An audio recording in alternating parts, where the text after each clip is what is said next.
One.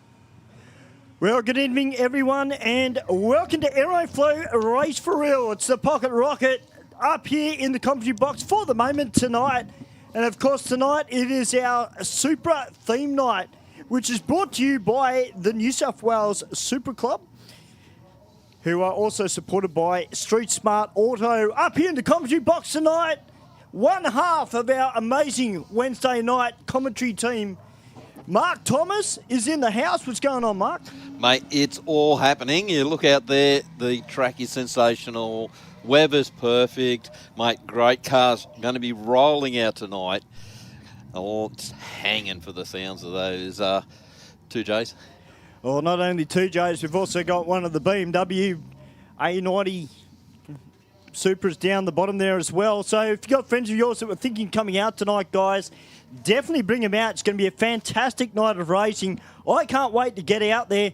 Not only do we have some great-looking Supras, but we've also got a lot of other off-street drag races here this evening. There's a couple of early model Commodores, actually, I noticed that were coming off a trailer. One of them, Mark, it's got a parachute on the back of it, so that's always a good sign. That is a good sign. I've seen a nice VZ Commodore Ute, black one, down in the car park, and mate, it looked really mean and ready for action. Same thing, parachute on the back, all the gear. So yeah, definitely looked very, very nice looking car for sure. And mate, there's a VS down there, the green VS. Mate, it's got the right stance. It's got the rear end pretty high up in the air, but geez, it's got a big set of tyres under the back of it. So yeah, yep. Okay. Yeah, CMV Performance. I did see the Commodore down the back there, guys. Don't forget, too, guys, if you love your Supras and you want to get yourself some merchandise for the New South Wales Supra Club, you can go on to newsouthwalesuperclub.square.site, or you can visit their Instagram page, which is at New South Wales Supra Club, and you can log on to the link. And we do thank them for their support tonight here at Aeroflow Race for Real. As speaking about the Supras, one of them going down the rocket lane's got the party lights underneath it. He's taking on the Dado, and the Dado's gone, ha, gotcha, 13-0 at 117 to a 12.68 at a 111. Now, of course, this weekend, a lot of the cars that we know and love, particularly 2Js and a lot of other imports, are on their way up to Queensland. So, unfortunately, some of the cars I was hoping we'd have here tonight, unfortunately, can't be here. But you know what? It's still going to be a fantastic night of off-street racing. We welcome everybody who's watching via the live stream from wherever you are around the world. I know that Frank Tarabay, I think, was the first comment on the page. I thought you'd be driving, Frank, unless you're already up north already, mate. But tell you what, look at this Commodore down here in the rocket lane. The gold Simmons on it, Mark. SS. I'm going to go VH or VC? No, VH, mate. Spot on. Yep. What a beautiful looking car that is. And the old twin cam Corolla. Yeah. Now, that's something a little bit different. It is. And when they first come out, they were the thing. Everyone, because they were just so full on. They went really hard. And now, mate, it's you don't see a lot of them, but I'll tell you what, you see a lot of those motors floating around in different cars.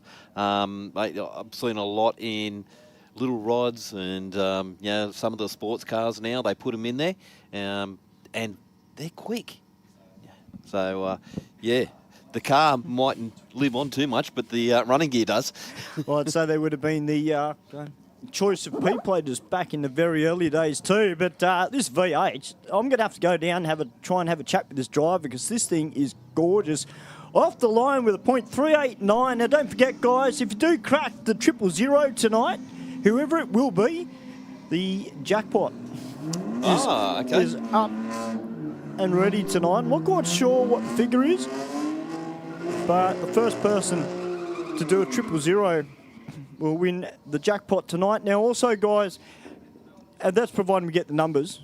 Yeah, I should have mentioned that.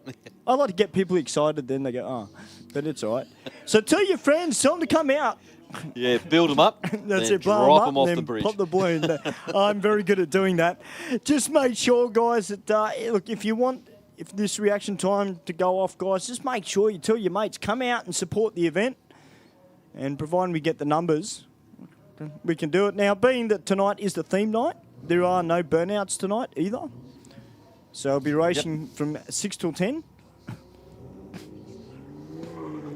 I'll tell you what, Stu, looking at the staging lanes, we've got a great amount of cars turning up here early for this theme night, which is sensational.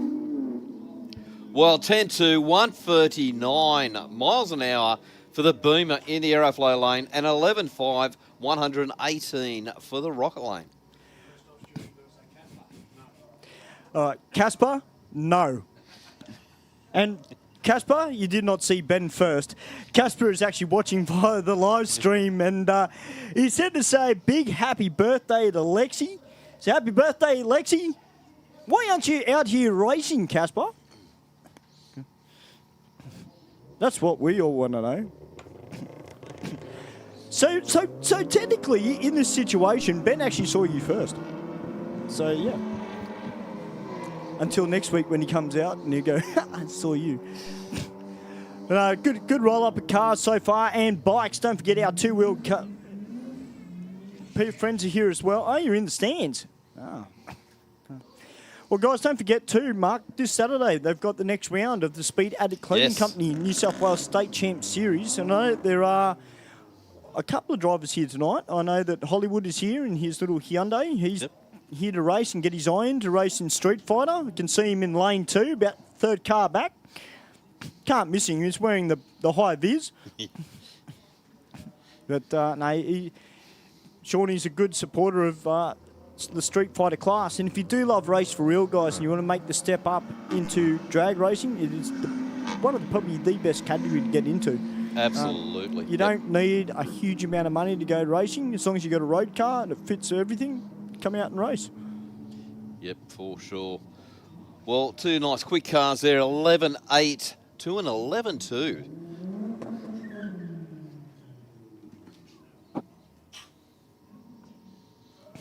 Well, this car kind of brings back a little bit of memories. My auntie actually had one of these, a little Ford Capri. Yep. Little convertible. Yes, it is. Yeah, it is a lemon Capri, but, you know, it's still a Capri. I think I'd rather a Mazda MX-5 just quietly than one of these, but that's just my opinion. I haven't seen the new one they're bringing out yet. Ugh. Oh, okay. Ugh. Yeah. Boring. Yes. Yes. Yes. Yeah, indeed. They were definitely a letdown to the Capri name, weren't they?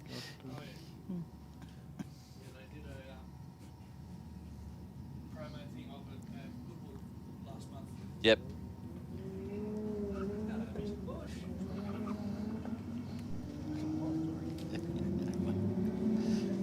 Well, I'll tell you what, guys. I'm pretty excited for this next pass. I mean, obviously, we've got this beautiful-looking Commodore. It's about to come out, but I'll tell you what. The Monaro. You close your eyes and you think you'll be back in Bathurst. Oh, yeah. How good does that look? Mate, they're a good car. They kicked off Brocky's career, and Brocky reckons that it was the best thing he ever done racing those things, because after 2 laps you run out of brakes, so you get to learn to drive a car with no brakes.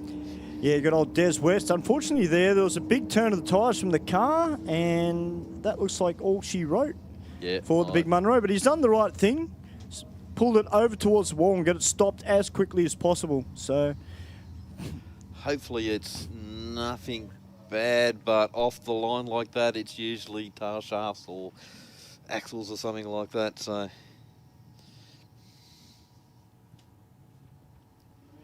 So we will be down, and then once we get that car cleared, we've got a battle of the Area 51 Custom Performance Utes. We got Eden down there in the red ute, and of course his counterpart down there in the green machine.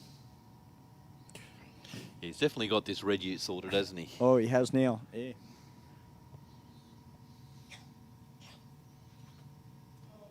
Well, the Monaro moving under its own steam, which is great. So that's not a bad thing, is it? Nah. Yeah.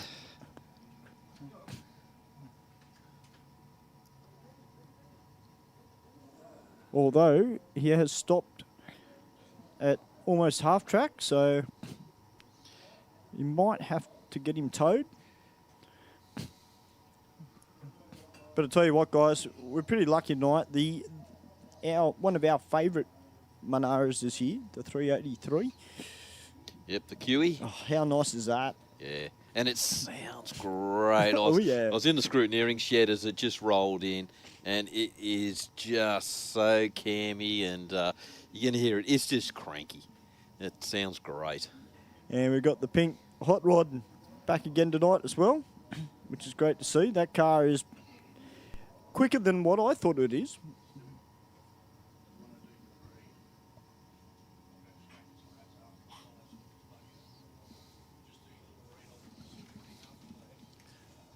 Okay, we are having a little bit of a mop-up down in the rocket lane, so there was a bit of something coming out of that car. Yeah, it is a bit of a shame there for the Monaro. Hey guys, Street Smart Auto is proud to be a sponsor of the New South Wales Supra Club. Street Smart Auto specialises in all mechanical and auto electrical works, from servicing to complete engine rebuilds, car rewires and more.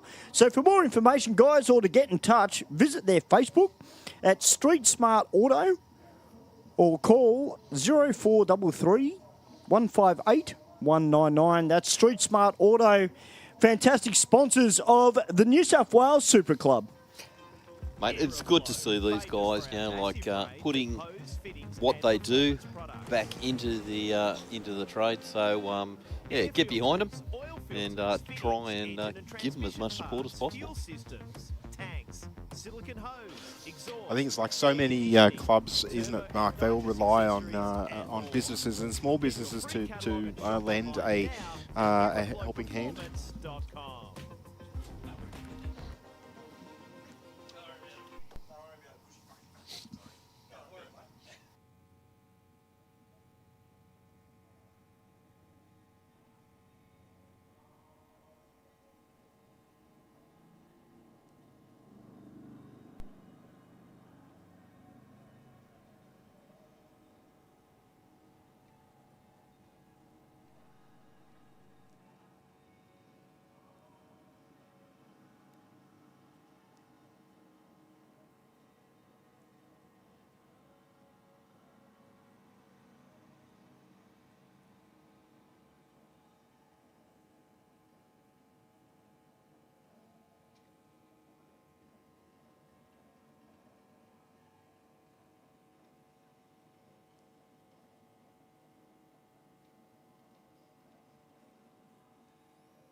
Welcome back, ladies and gentlemen, here to Aeroflow Race for Real. We do have a little bit of a hold-up on track at the moment. Unfortunately, the Monaro has done a little bit of damage in the rear end of it. So the guy's just doing a little bit of a mop-up. Thankfully, the driver's done the right thing, pulled it right up against the wall, tried to drive it a little bit further, but unfortunately, that's all she wrote. But at least he's done it not on the racing line. Is on the side of the track. So it should be a lot easier for our track staff to clean up. In commentary, guys, the man, the myth, the legend, the voice of the Speed Addict Clothing Company New South Wales State Championship Series. Welcome, Stephen Bush, to the mic. What's going on, Bushman? Thank you very much for the fantastic intro, Stu. Not a hell of a lot this week, just working away, but out here, of course, at Sydney Dragway, the Aeroflow Race for Real here tonight. What a fantastic evening. It's nice to feel like we've finally got rid of that cold weather, and summer's on the way, so in a month or so we'll all be whinging that it's too hot. but no, you like the warm weather. I like the warm weather too, but I don't like it when it's stinking hot. So as Stewie mentioned before, there's plenty of time to get on down here tonight, get plenty of runs on the board. We've got a reasonable amount of cars that are queuing in the staging lanes, but still plenty of room for some more. If you know a friend that you want to, they've been talking about coming out to Sydney Dragway. Tonight's the night. It's beautiful weather. It's nice and still. It's warm. Probably no dew. We won't probably get any dew, I dare say. It's too warm for that. So the track will stay, I dare say, in optimal condition right throughout the night. Of course, we also have a good gathering of our motorcycle friends down there in the lanes as well. So always good to have those races along tonight. Doing battle, trying to improve on their PBs, and getting good reaction times and that sort of thing as well. Well, now that the weather's starting to warm up, we should see a lot more of our two-wheeled brigade make their way out. Hey, guys, we just got a message via the live stream as well. Daniel Wilson, who's tuned in from the USA, he uses Aeroflow performance products. So there you go. That's great to hear, Daniel, and I'm sure that if any of the staff members are watching from Aeroflow Performance, they'd be pretty impressed reading that too, mate. And hopefully, you talk to your friends over in the US and supporting a good Australian business here. And of course, they're always adding to their inventory of parts as well. Now, we got that Monaro. Looks like it is under tow at the moment. Albay very slowly, but it's better than nothing. We're going to get that car fixed up. Our track staff just starting to walk back to their position. And then, as I said, we've got to battle the Area 51 Custom Performance Utes. I reckon Eden probably should take this one. That car's been running really, really well of late into the 9. So I'm not sure if he's got that tune in it tonight, but that's what he was doing the last time I saw it. Hopefully he's got a better tune in. Yeah, I hope so too. Actually, I know Eden can probably hear me, even though he got his helmet on. Knowing him, he's probably got his phone on in the car, listening to the live stream. I know how he rolls down there. I'm with Mark on this, Steve. I actually want to see Eden step it up a little bit because I want to see him get booted and get told he's got to put a parachute and a roll cage in it. Yeah, but maybe he doesn't want that. Yeah, he may not want it, but we do. No, I'm just kidding. Yeah, I think the setup in that car, there's still plenty of room for improvement on it. He's got it really going well at the moment. He sure does. I mean, I think ultimately, I'm not going to give him the commentator's curse, but I'm probably going to say something here. For a ute, that car hooks up so well on this racetrack and doesn't spin. It certainly last week it certainly wasn't. It was.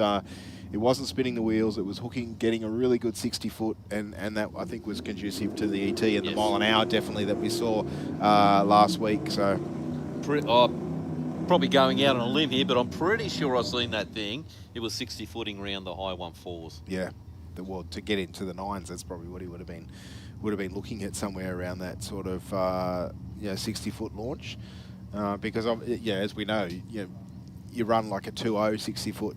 Yeah, you can have all the horsepower in the world. You're only going to make so much of that back up at the other end. Yep. You'll have big speed, but the ET is potentially going to suffer at that. Not that there's anything wrong with a 2-second 60-foot. It just depends on what sort of car you've got and the type of setup that you're running. Yeah, exactly. Yeah.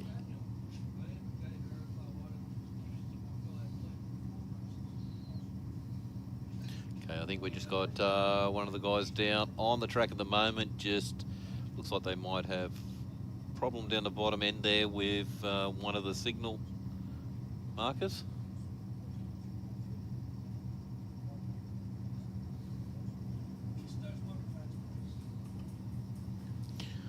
We'll get our track manager onto that as soon as possible.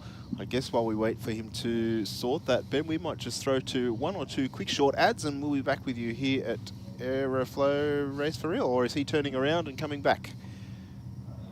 No, we're all good. We just had to mention it and make a goose of ourselves. Yep. How good is that? You know, like you just mention it and it happens. That's all you had to do. That's power. Yes. Or just bad luck. All right, well, so I did give him the commentator's curse mark. He went 196 to the 60.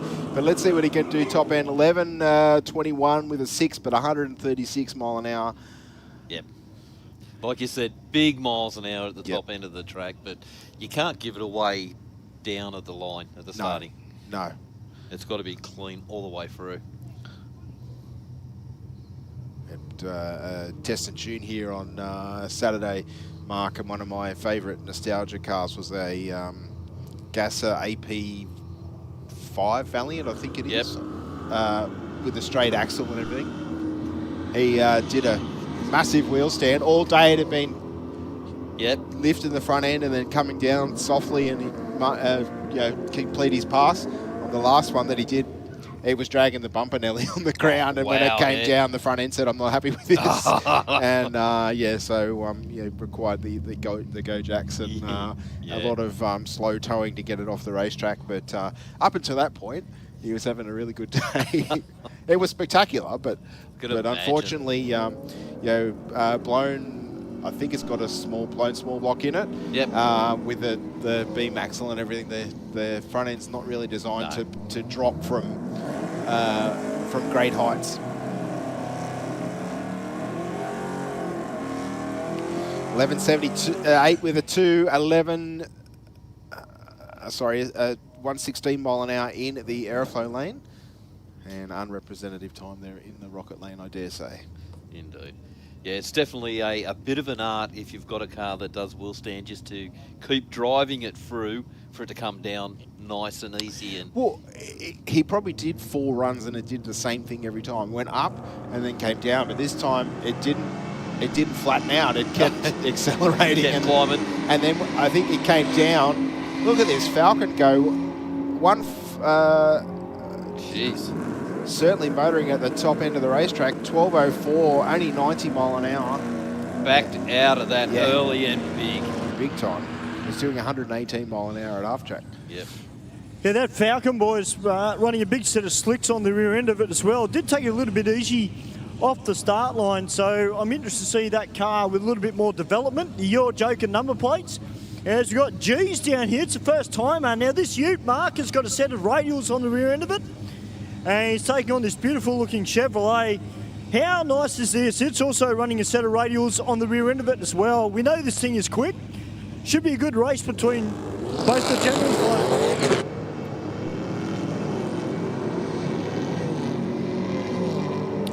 Yeah, the big Chevy's in front at the moment, but I think the Ute's going to come around.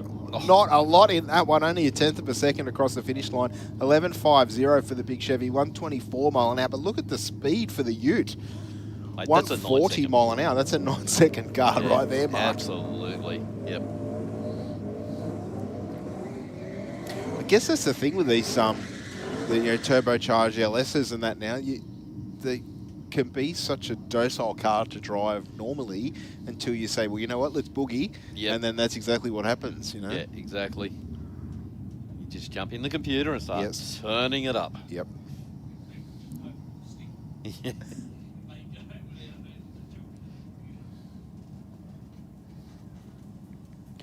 Our next pair of cars approaching the start line right now. Regular racer and Sydney Dragway official Brian Addising over there in the Rocket lane. Goes 144 red. Utility in the Aeroflow lane. Up beside him, but way over onto the centre line there, Mark. Yeah, very, very close. Not at somewhere you want to be. No, there's not a lot of traction in the middle there. And a 12.50 with a 0.1. I'll give you 111 because I'm feeling generous. 111 mile an hour through the finish line. And 13.4 for the Aeroflow lane. Well, a very big, stout burnout from the Mustang. Yeah, not showing much regard for his tyre wear, but that's okay. We enjoy that. Show no mercy. No.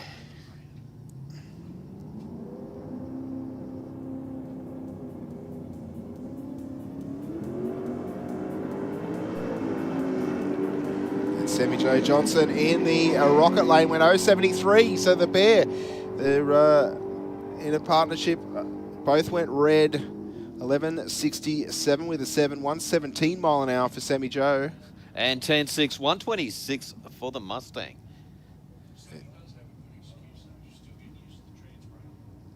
Yes, that's true, Ben. We know that Semi-Joe has switched from the manual gearbox to the automatic, so she's still finding her feet, if you like, with the reaction time. She was very good with the manual gearbox on the launch, but just couldn't.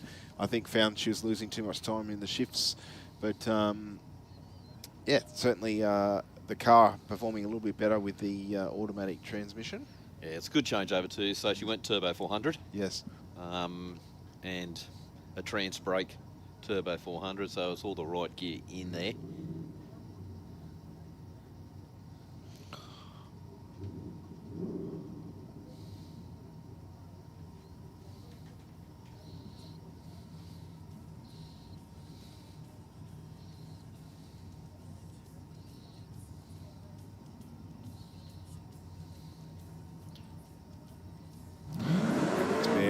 About to commence their burnouts.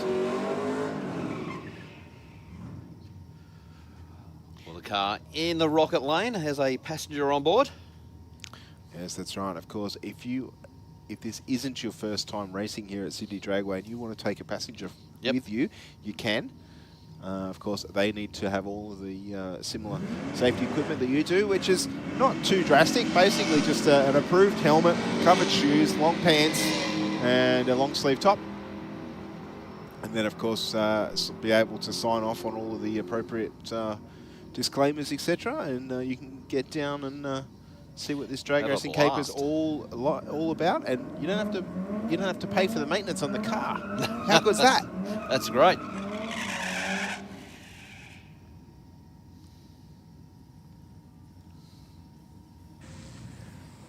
Well, it's good to see Crazy back again tonight from JDR Motorsports. This little Toyota Hilux with the set of radials on the rear end of it. Yeah, I think into the 10s this thing, isn't it, Stu, from memory? 159 to the 60. Yeah, look good out of the hole, Steve. Backed down early. He did, yeah. Didn't even get to half track and he's rolled on through. Remember that when that car first rolled out, the guys had just put it together. Yes.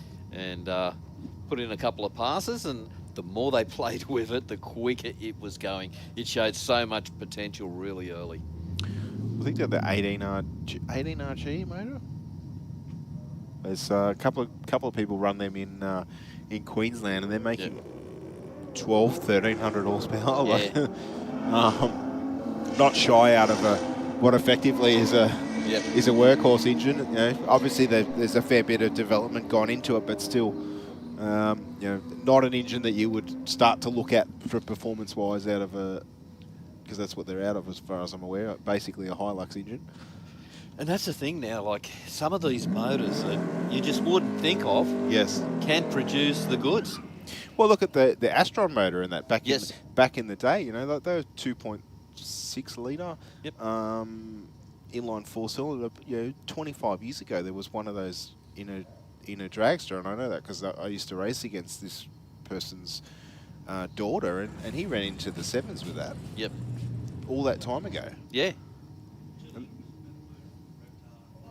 Well, Mark, this car down here in the Aeroflow lane's got a BG engine sticker on the front of it. So, you know, it's going to be quick because those guys built some killer motors. And also transmission help from shift right as well. The Supra looking very clean down here on the start line. I'm going to tell you what, the HR's gone out a 166. 11.1, 121 miles an hour. To 14.0, 101 miles an hour. Two Supras down on the line.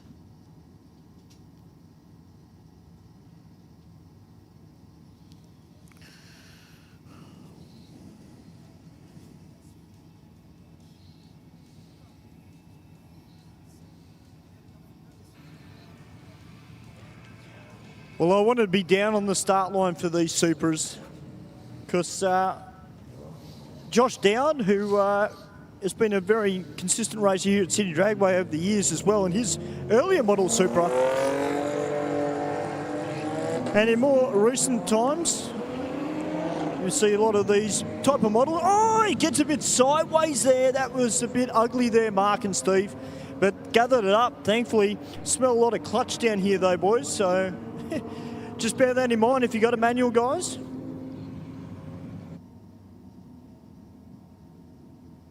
Well, 15.0, 94 miles an hour to a 15.8, 102 miles an hour for the Rocket Lane. As Stewie said, you can smell the clutch down on the line. So the guys must have been slipping them off the line fairly hard. I think the Supra is another one of these cars, Mark, that is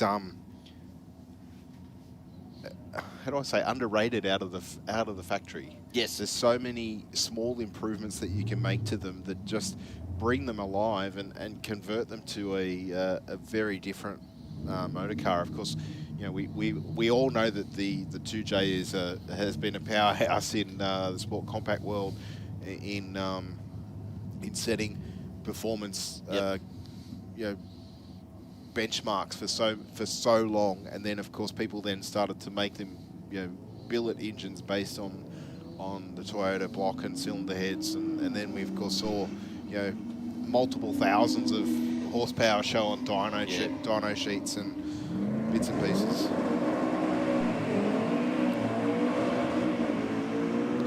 Not a bad speed for the Supra in the Rocket Lane there. 124 mile an hour through the traps, 13.3 with a 2. Well, a bit of a soft burnout from the VS Commodore.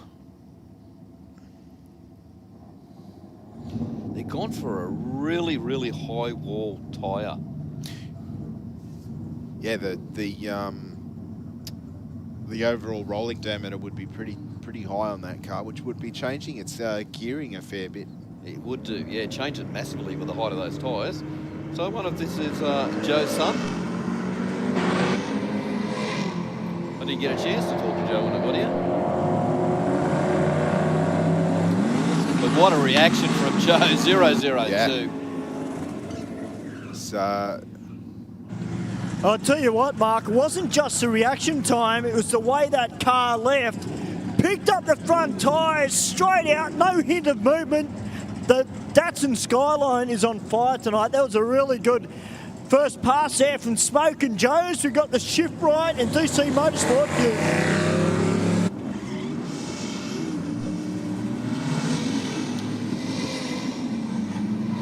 Well, we see the power management there and the utility. Spun the wheel a little bit on the start line and then had another crack at it at about 100 feet out. I dare say that's where all the boost timers were set to go open wide. And yeah, a 12.1 certainly not representative for that car. However, 12.13 in the Rocket Lane there. Well, another great looking car down here. Sounded pretty feisty in the burnout there. Did indeed. I can't see if it's a V or VK. VK? Yep.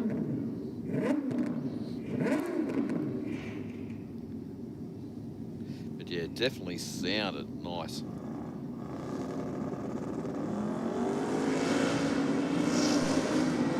Well, 160. 128 and a half track mark. 875 with a 154 mile an hour, easy as you like. And I don't think that was full power across the finish line. I think he coasted from around about 1,000 foot, I reckon. Yeah, I agree with that. I don't think that's turned all the way up. Considering we couldn't hear it at the top end of the racetrack on the track mics, I'm sure those of you at home watching via the YouTube will could potentially quickly replay that. And, yep. Either agree or disagree with us, but that's what we think. All right, guys, got another one of our extended swing arm Suzukis about to come out right now in the Aeroflow lane. We welcome all our motorcycle riders here to Aeroflow Race for Real tonight.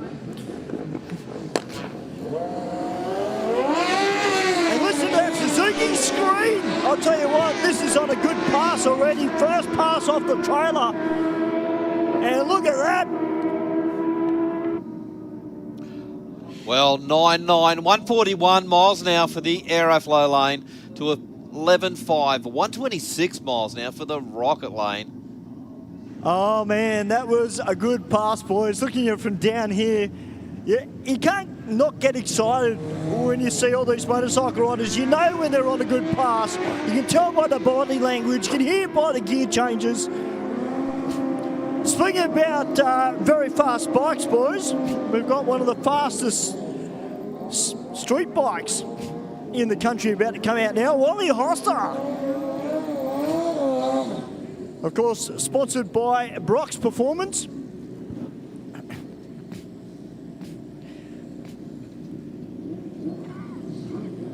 Yeah, Wally, I'm sure into the 8-second zone on this Suzuki.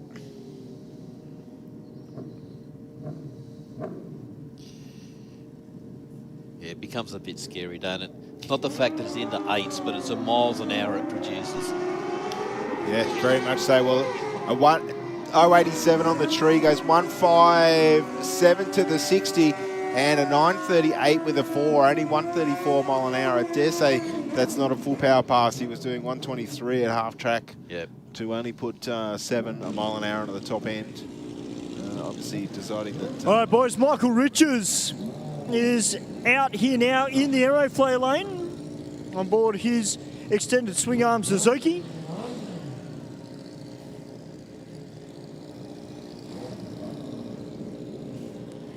Now, a lot of these guys running in the street bike and modified bike class this Saturday here at Sydney Dragway as part of the Speed Addict Clothing Company New South Wales State Championship Series. And the flame coming out the back of Michael's bike. Well, No, bike in the that is Rocket lane, getting a bit out of shape off the line. Yeah, I bumped into Angela and both these races, the Sydney Dragway officials. So a 10.71 with a 7, 141 mile an hour for Angela to a 10.93 for Michael over there in the Aeroflow lane.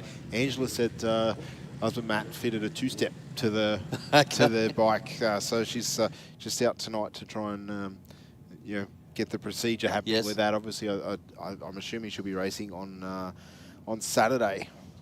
So yeah, just adding something else to get used to, I suppose. But with time, the 2-step will probably aid in consistently launching that machine.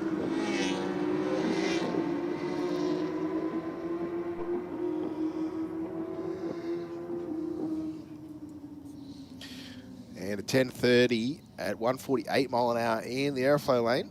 And 11.5 for the Rocket lane. Okay, our next rider coming out on the Yamaha.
.054 for the car in the Rocket lane. That's not a bad launch in a little hatchback. Next up, we've got the Toyota Supra taking on the little Datsun 1600. 1600 already done at least one pass tonight. Yep. I didn't see what his first run was, but away nicely off the start line. Oh, didn't sound like it wanted to go into second as well as he would have liked. But in the meantime, Supra has just cruised on past 12.4, 106 miles an hour to a 14.1 at 109 miles an hour for the Dado. Which is still a quick car, like a Yeah. 14-second pass out of a little 1600. When you consider that the GDHO back in the day Yeah. was 14.1, I think it was, wasn't it? Out of the factory? Yep. Considered the fastest car on going. Production car at the time, yeah. Yeah. Yeah. Yep. Was that even in the world, I think? Was it, or am I... It was in the world. Yeah. Didn't do much luck at Bathurst, did it? Little 6-cylinder Trana. Just thought you'd throw that in there, didn't you? Sorry, yeah. And we would have made it 2 years in a row if we didn't run out of petrol. I'm pretty sure little Cortina won 3 years in a row too, but anyway, we won't go there. Yeah. It was racing minis, wasn't it? Doesn't matter, mate. 3 years in a row. Mate, it was good racing back then. Well, so much more like it was a showroom showdown, wasn't it? It was, Wasn't absolutely. not knocking today's what's the word I'm looking for? Today's criteria or the way that they go about it. Obviously, the speeds are a lot quicker. They're a completely different animal, but the cars are nothing like what you buy from the showroom, of course. But back in the early days, they pretty much were. Mate, Even cross-ply tyres and all that sort of stuff was what you bought was what you raced. I know 2 cars that were driven up from Melbourne Yes. and raced. Yeah.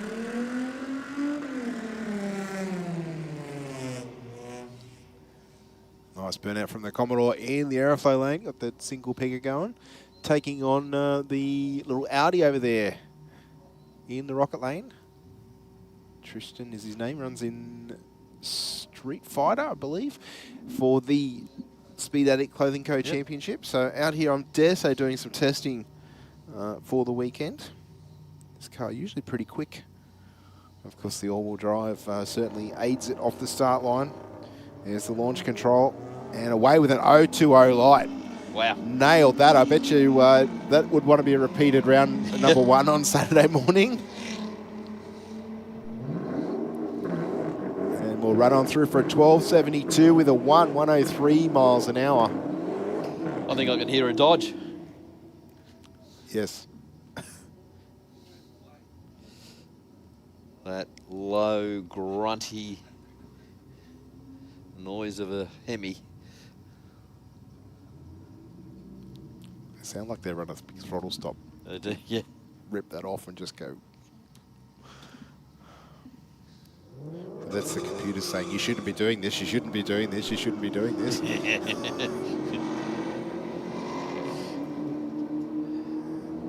198 to the 60 for the Dodge. Out in front, we'll get there first. 11.40 with a 0, 128 miles an hour. And 13.1 at 105 miles an hour for the Aeroflow. It's a little bit more of a serious burnout of the Hilux. Yes.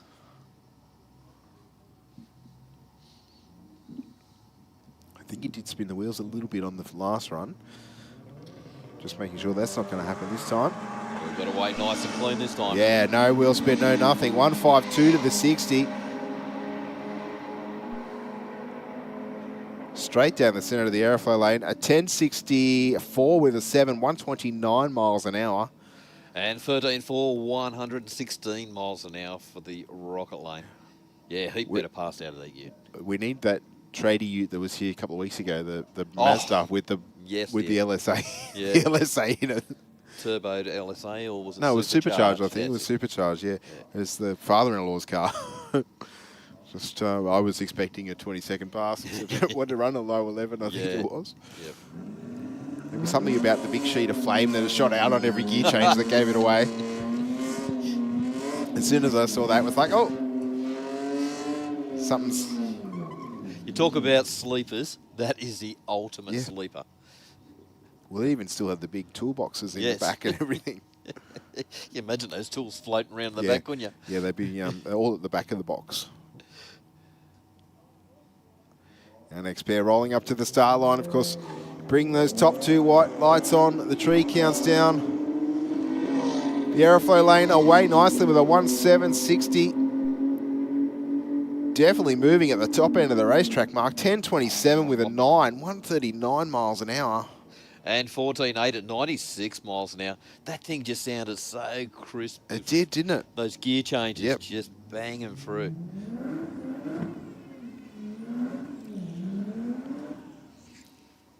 Funny, we both sat forward. What's that turbo? Is something turbo doing about it? Yeah. Of course, the Falcon down there taking on the Ford Capri. Now, we don't see many of this model Capri on the roads anymore. They were somewhat popular when they first came out. Nowadays, a little bit of a collector car, I guess. You know, for if you're wanting to get in, I guess at a not a Mark 1 Escort or a Mark 1 Cortina price range, this is not a bad alternative to get involved in the car club scene. They went through the normal stages, didn't it? Like they Yep. were popular, then they died off, and you're seeing heaps of them running around, really daggy and Yes. unloved, and then all of a sudden they become more collectible. Yeah, and this one looks great. yeah, it does. But look at the Falcon. And 182 to the 60, 106 at half track. We're going to see a 1077 with a 135 mile an hour. There is a bunch left in that car if you can get that 60 foot down a little bit further. Absolutely, and 14.9 for the Capri. That's not too shabby, a little Capri, little front wheel drive thing. Might be a little turbo version. Perhaps I think that was probably a little bit of their. I'll say downturn is that they weren't particularly powerful. You know, the idea of a sporty roadster Yes. was probably let down a little bit, but as you say, they did bring out the turbo model, which certainly helped that fill that gap a little bit. Oh, I can hear a rotor motor in the track mics. That's why Stewie's walking out to the start line, I bet. Yeah. 11.4, 125 miles an hour for the Rocket lane to an 11.5, 120 miles an hour for the Aeroflow lane. Yeah, nice and close in ET. The difference there being the reaction time pretty much.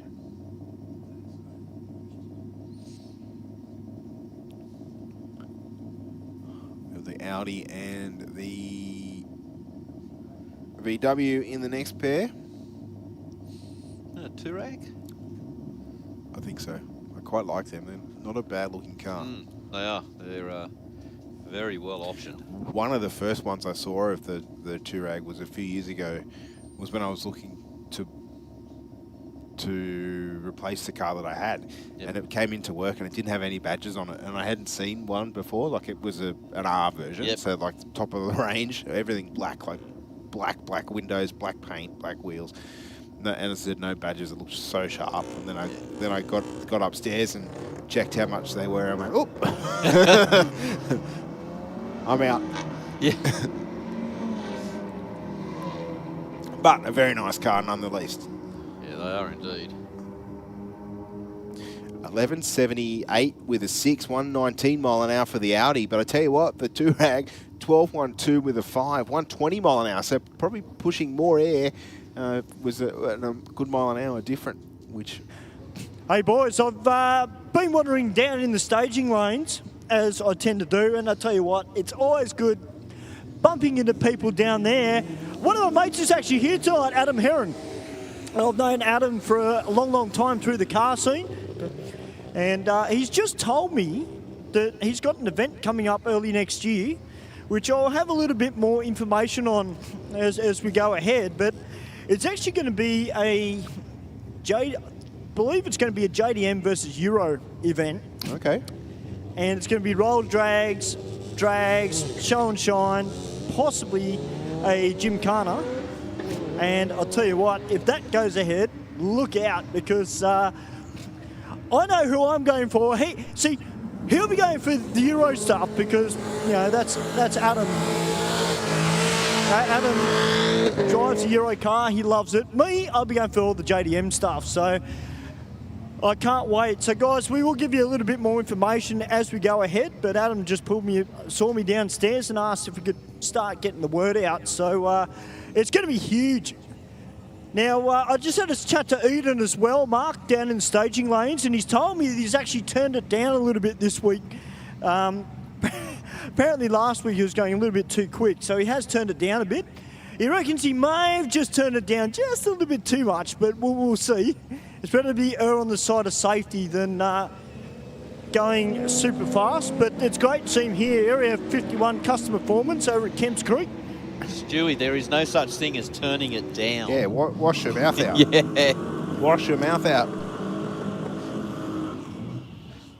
Only way you turn it down is if you come back around and come back to the top again. He needs to get one of those computers that doesn't have a down button. It's only page up, up, up. Well, I did say to him, I said, why? And then he said, I was told. So, fair enough. But you're right, boys. There's a hell of a lot more left in that car. But obviously, if you want to leave it a street car, you've got to be running to the rules here at Sydney Dragway on a Wednesday night. Oh. Saw a big flash of flame out from under Eden's utility there. I dare say, as he got off the throttle. And the Monaro 1068 with a 126 mile an hour through the finish line. Big burnout from the Commodore down there in the rocket lane. Yeah, that the was other just... thing, I was down in the staging lanes, Steve, and Yes. there are a couple of boys there from Team Karam Racing. And they're here tonight with a guy with a Commodore. And it's a radial car. He's just getting used to driving it, so what better way to get used to it than bring it out here to Aeroflow Race for real and just get used to the characteristics of the car and how it behaves. But on the other side of that too, I did have a chat to him and, oh, Jesus. And I hope we didn't get that on camera, Paco. I asked a question, Mark, and Steve, you probably remember the car too. They used to have a yellow VL Commodore that used to get around out of that workshop. It was an iconic vehicle from Team Karam Racing. Well, I just spoke to the boys and said, whatever happened to it? And the boys were like, we've still got it. And it's not far off being finished. So I've got fingers and toes crossed that we will see that iconic car from Team Karam Racing back here at Sydney Dragway. I'm going to get off the mic right now because they're threatening to put me on the ground. Oh, Bye. That's not very nice, Stu. But you'll be in your element down there. We've got a pair of very quick Holden utilities about to face the starter. I think the one in the rocket lane, if it's the one I'm thinking, yes it is. One definitely turbocharged and one sounds like it's supercharged. I think the could hear the whine of the supercharger in the rocket lane, I dare say. After 2 or 3 pedals on the start line, still went 1082 with a 3:138. Now, I'm going to pose this question because I know there's a lot of people that watch via the live stream from around the world. So I can't see the live stream down here. However, Benny up in the commentary box can. So I've got a question. How come this beautiful looking 66 Mustang can do a 10 times better burnout than all the modern day Coyote Mustangs? Because that one hasn't got a computer saying you shouldn't be doing this and try to limit the throttle. Or it's got a Chev in it.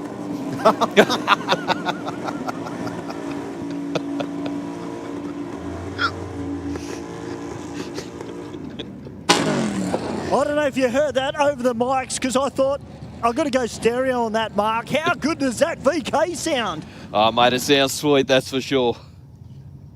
That's right, Stu was just drowning me out laughing. I'll pay that. That was good timing, Mark. Well done.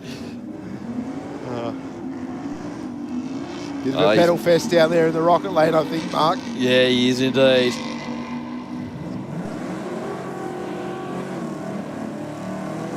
And is that Mr. McFry in the Aeroflow lane? I'm actually not sure, but I tell you what, in the meantime, like the the guy in the VK just playing with the accelerator, trying to get it to the ground. The HJ's just breezed on through. Another very nice Monaro down there in the Aeroflow lane.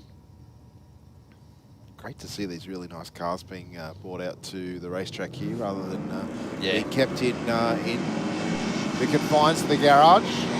Absolutely. Well, I think one of those cars tagged the limiter there at around half track. Monaro runs through for an 11.23 with a 0.123 mile an hour through the finish line. And 11.6, 121 miles an hour for the Rocket. Yeah, only 0.2 of a second between Well, Mark them and Steve, we've got the red P-plater down here in the early model Falcon, the EB. He's out here doing the right thing. Unfortunately there for the Commodore, just balked on the start line. Now, this Commodore here, this is the car that is out of the Team Karam Racing Workshop. So it's got some good running gear in it, I've been told. Let's see how he goes.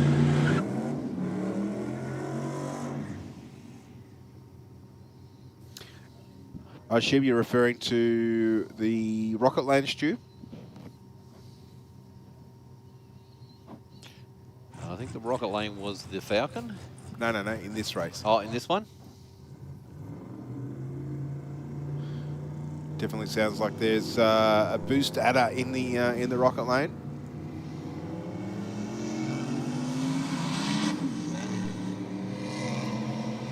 Yeah, so that car, Steve and Mark, has got a twin turbo LS in it.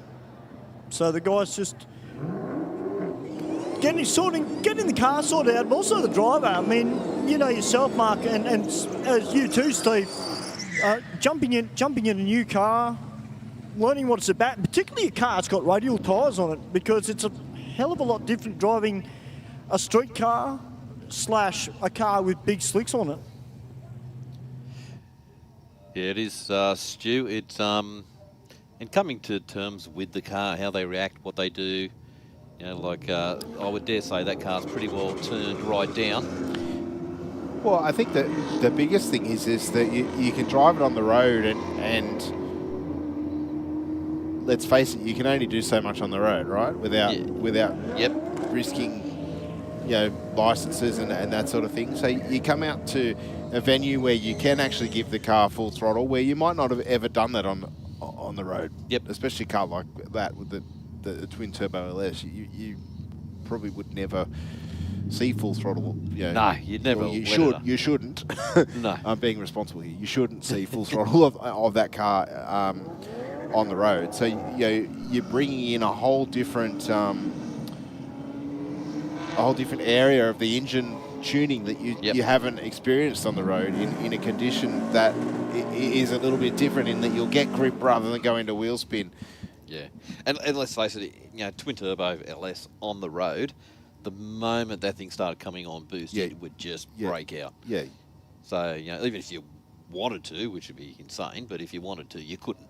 Yeah. So you're right in what you say, that, you know, like coming down the track here, it's starting to come on boost and everything's going to start working. Yes.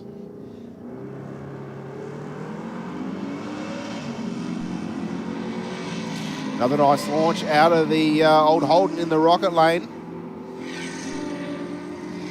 168 to the 60 and 11.19 with a 3.121. And 17.9, 109 miles an hour.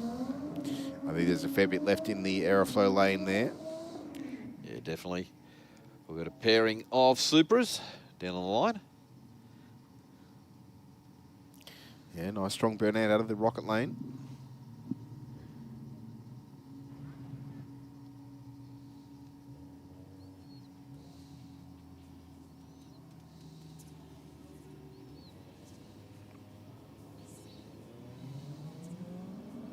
Not too much in it off the start line between the two.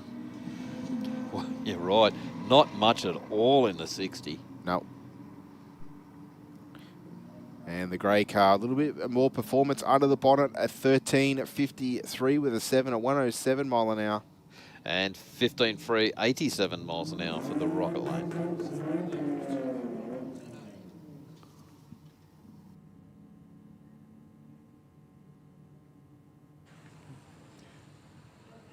Well, don't forget, guys, if you love these Toyota Supras as much as we do here at Sydney Dragway, and I know that a lot of people from around the world love them as well, wherever you are watching via the live stream, welcome.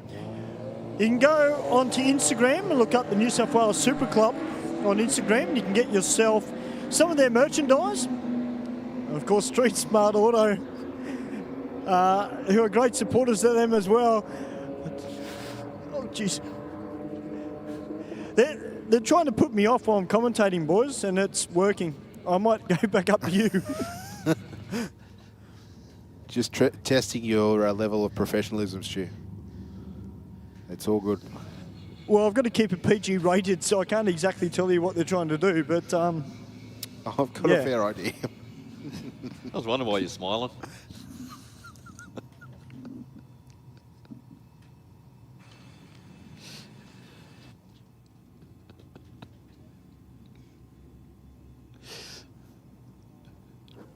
Don't forget, guys, if you are hungry tonight, of course, the Top Fuel Cafe is open. We've also got the Nachos little van up behind the bar as well. We've got Joe's Ice Cream up there, and of course, Denise's Donuts and her great coffee she's got up there as well. So just don't sit there. Make sure you grab yourself something to eat. Keep your blood sugar level up. Keep your energy up, because we've got a fantastic night of off-street drag racing as one of our SSAAs come out, super sedan, this beautiful looking twin turbo Commodore. And he's up against the sports wagon, the Commodore. Looked like, oh no, it's going. Yeah, no, we saw this Commodore out 2 weeks ago. Yep. And it was its first time down the racetrack here at Sydney Dragway. So no burnout there for the sports wagon. I tell you what we did miss while Stewie was just mentioning the Supra Club, that white Supra that last ran in the Rocket Lane went 133 mile an hour. Wow, okay. Yeah, we've got this supercharged wagon. We're just going to get him to reverse back, and we'll put him in the stage, restage him. Great to see the guys back again this week, doing a little bit more testing in this car.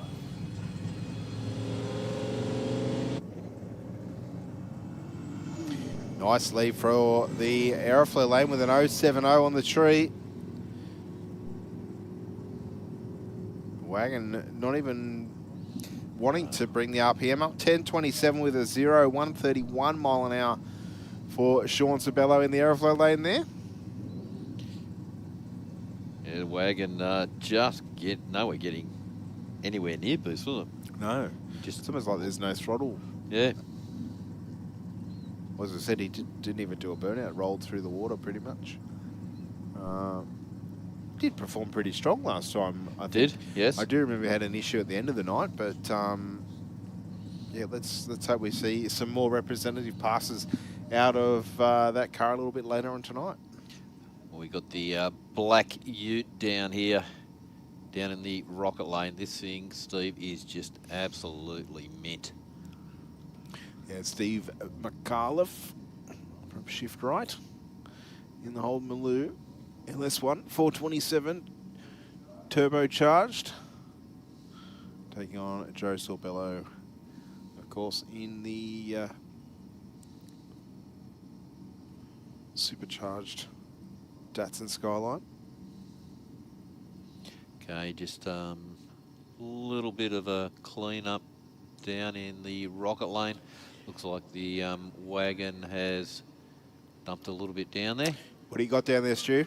Yeah, just a few spots of oil down here on the racetrack, boys, out of the wagon. So we're just going to be a bit strenuous with this, make sure that everything is up, because obviously we've got some quick cars coming out next. Speaking about quick cars, we've got Smokin' Joe Sabello in the Datsun Skyline with the supercharged LS in it. And next to him, we've got the Shift Right Maloo, which has got the turbo. So, you know, we talk a lot in drag racing, particularly the Pro Mods, and a lot of our American viewers that are tuning in tonight, of course, they're used to Pro Mod.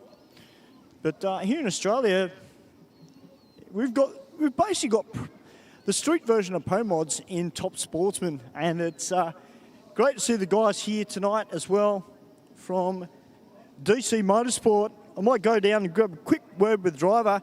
How are you tonight, mate? Yeah, good, thanks. What's been happening? Just trying to sort out a few little issues we've got having with the car. So what issues are you trying to work out? Is it suspension related? Is it... Yeah, drive-by-wire. You would have heard it before, the throttle turning on and off. We just want it to stay open. So we're trying to sort that out. We're having dramas with the new engine. That's making a lot of power and we have a lot of vibration issues, so need to sort it out. All right, well, we're about to go start racing again. There you go, boys, straight from the driver's mouth. What is wrong with it? Thank you very much, Stu. I could think of quite an easy solution, but it might not work with all the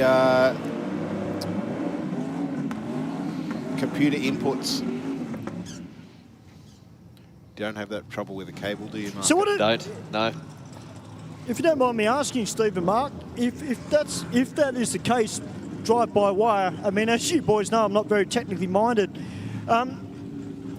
What do you look for with something like that? Is that computer? I would, yeah, I'd say it would be the signal being sent from the pedal to the throttle body, or the contacts perhaps.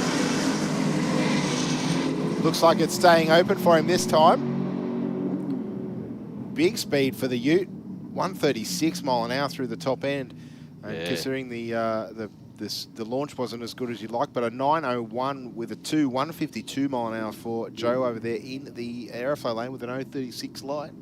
You compare the stats from that, like to Joe's. The Ute has got so much there. Yeah, well, he was on the brakes at 1,000, not just rolling. He was actually on the brakes. So, but yeah, those little gremlins, with especially electronically, would be very testing because there's not always an easy solution to it. No, it's not. And especially, like, is it in the management system? Yes. Is it in the wiring? Is it in the pedal? Yes. Like that's right. It's not like it's a mechanical. A mechanical part fails, you swap it out, and chances are that's the issue solved. But electrical problems are so much more tricky. Yeah, because it could even be the programming. Like in the control module. There's a lot of stuff there that can go wrong. But once it works sensationally. Yeah. 087 on the tree for the Aeroflow lane racer, but the Rocket lane has the performance. A 10.19 with a 148 mile an hour through the top end. And 11.9 at 111 miles an hour for the Aeroflow lane. Well, Steve, we might go up to the big screen. Yep, definitely. We'll pay some bills, and we'll be back with you for the Aeroflow Race for Real night here, supported by the Supra Club of New South Wales and, of course, Street Smart Auto. Mark and I'll be back with you very, very shortly. Bank shifters from Aeroflow. But boys, just had a quick word with Michael Riches. Featuring a full bespoke billet case. All shifters are designed for right-hand drive vehicles with an LED lit gear position indicator. Available in either ratchet or gated options, as well as OEM replacement shifters for popular Holden and Ford vehicles. A large range of bank shift spares are available for each shifter that includes shifter cables, brackets, lever and gate kits, trans brake buttons and drop boxes for the ideal mounting solution. Shift into gear and check out a full listing at aeroflowperformance.com. How would it be if we funded a pilot program for you to run that enabled you to bring some vision impaired kids onto the Saints Play program? Oh, wow, that would mean the world. My reward is the smile on the kids' faces. And since you've given so much to others, we'd also like to do something for you personally. But how would it feel if Pepper sent you, your partner, and your daughter Molly to the Gold Coast for a few days? Awesome. I don't know what to say. It amazes me. Thank you very much. Stay informed, up to date and entertained thanks to the Western Weekender. The Western Weekender is Penrith's leading free and local newspaper, delivering the best content from on-the-ground journalists and providing businesses with direct access to potential customers. And so much more. The Western Weekender is the heartbeat of Penrith, and it's out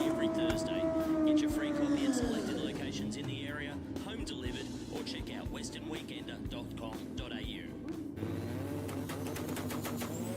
Boosted turbochargers from Aeroflow Performance are designed for the automotive enthusiast who wants optimal performance at a competitive price. We have a range of turbochargers in both ceramic ball bearing and 360-degree turbo options to suit your power from 200 up to 3,000 horsepower. To help turbocharge your vehicle, Aeroflow Performance also have a large range of turbocharger accessories, from steam pipe turbo manifolds, external wastegates, and intake and exhaust solutions. You can have your car boosted in no time. For a full listing, check out aeroflowperformance.com.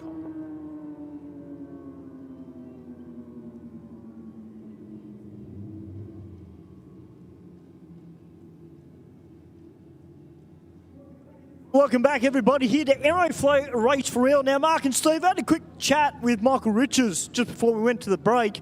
Michael, I said, what have you done to the bike? It is sounding a lot more aggro than what it's done in the past weeks. Well, he's telling me he's got the nitrous on tonight. So doing a little bit of practice with that, ready for this Saturday for the Speed Addict Clothing Company New South Wales State Champ Series.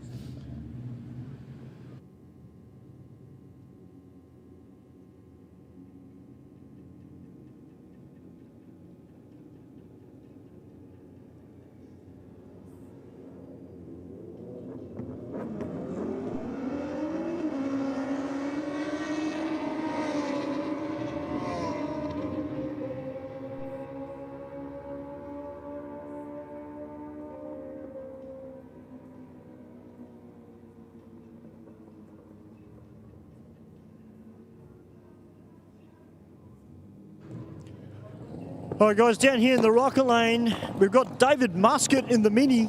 Great to see Dave back. Haven't seen him for a little while. We've got this very angry sounding Subaru WRX.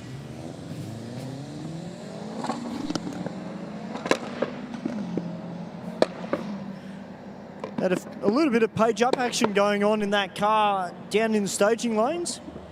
And runs on through with a 13.03.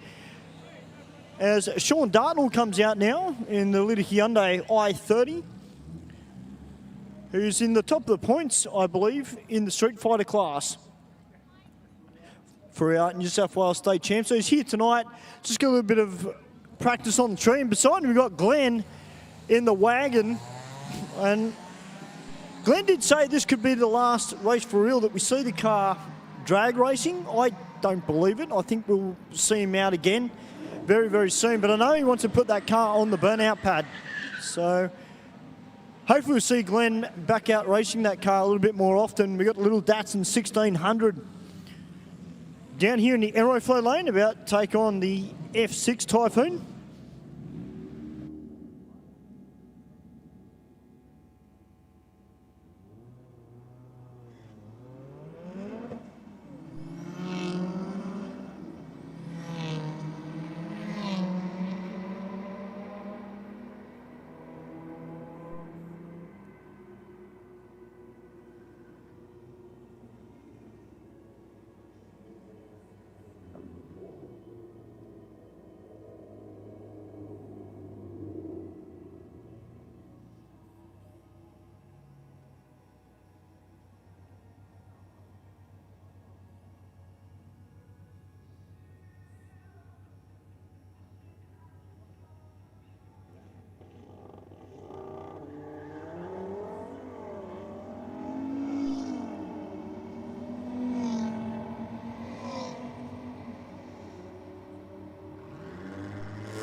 Well, guys, down in the staging lanes and just having a look at these beautiful cars out of Japan. Of course, tonight it is Aeroflow Race for Real, brought to you by the New South Wales Supra Club, and it's great to have them here tonight. And I'll tell you what, some of these Supras, they look sick. This man is the boss. Well, mate, first of all, welcome to Aeroflow Race for Real. Tell us a little bit about New South Wales Supra Club. Yep, so the New South Wales Supra Club is a club for all JZ enthusiasts. It's not strictly for Supras. We welcome like all makes and models, but it's predominantly Supras in general. We're just happy for anyone to just come by, observe, have a look, and join in some of the activities as well. So obviously you guys do a lot more than motorsport events. You guys obviously do a lot of cruises and stuff like that. Where do you predominantly cruise around? Because if there's anybody around certain areas of Sydney that are like, huh, it's you guys, can they join? Of course they can. So we're based in, we're mainly based in Sydney. We have cruises up north, like say towards like heading up to North Coast or Newcastle. We also go down, cruise down south to the Wollongong, or even further down to what would you call it? I forgot the name of my head now, but further south is what it is. Okay. Well, mate, is this your Supra that you're leaning on? No, this is just my mate. My one's just right behind you. Well, mate, tell me a little bit about your Supra, because there looks like there's a fair bit going on underneath the bonnet. It's pretty much stock. It's just had a single turbo conversion, 3582, and a shift kit for the automatic. Other than that, everything's like basically stock. Yeah. I ran a 12.5 quite a few years ago, but today I'm struggling for traction. So I've been consistent 15s. Well, there's nothing wrong with being consistent 15s as long as you're out there having a lot of fun. Now, you've got a few Supras here tonight. Are they all virtually the same engine, or some of them have got a little bit more wild, some are a little bit more mild? Yes, you could say that. I mean, if you walk down, you can observe, I think the white one down there, that's had a fair amount of work done. Mine's in terms of the Supra world, mine's relatively stock. But yeah, that one's had some serious work down there. And if you look at the white one here, that's got a 1J, not a Supra, but close enough. Well, mate, it's great to have you guys a part of Aeroflow Race for Real tonight. And look, we hope in the future we will see a lot more of you guys here out racing and enjoying our event. Yep, of course, yeah. We're just really happy to be out and about here, so we can't wait for the next one. Fantastic. Well, thank you very much, mate. It's great to have the whole group of cars here tonight for Aeroflow Race for Real. And look, I know from doing private test days here, some of the outrageous Supras that do get out here, and I'm talking about Supras that run radials and can run into the 6-second zone. But you know what? It's all about street cars tonight. It's not about race cars. And it's great to see them out here.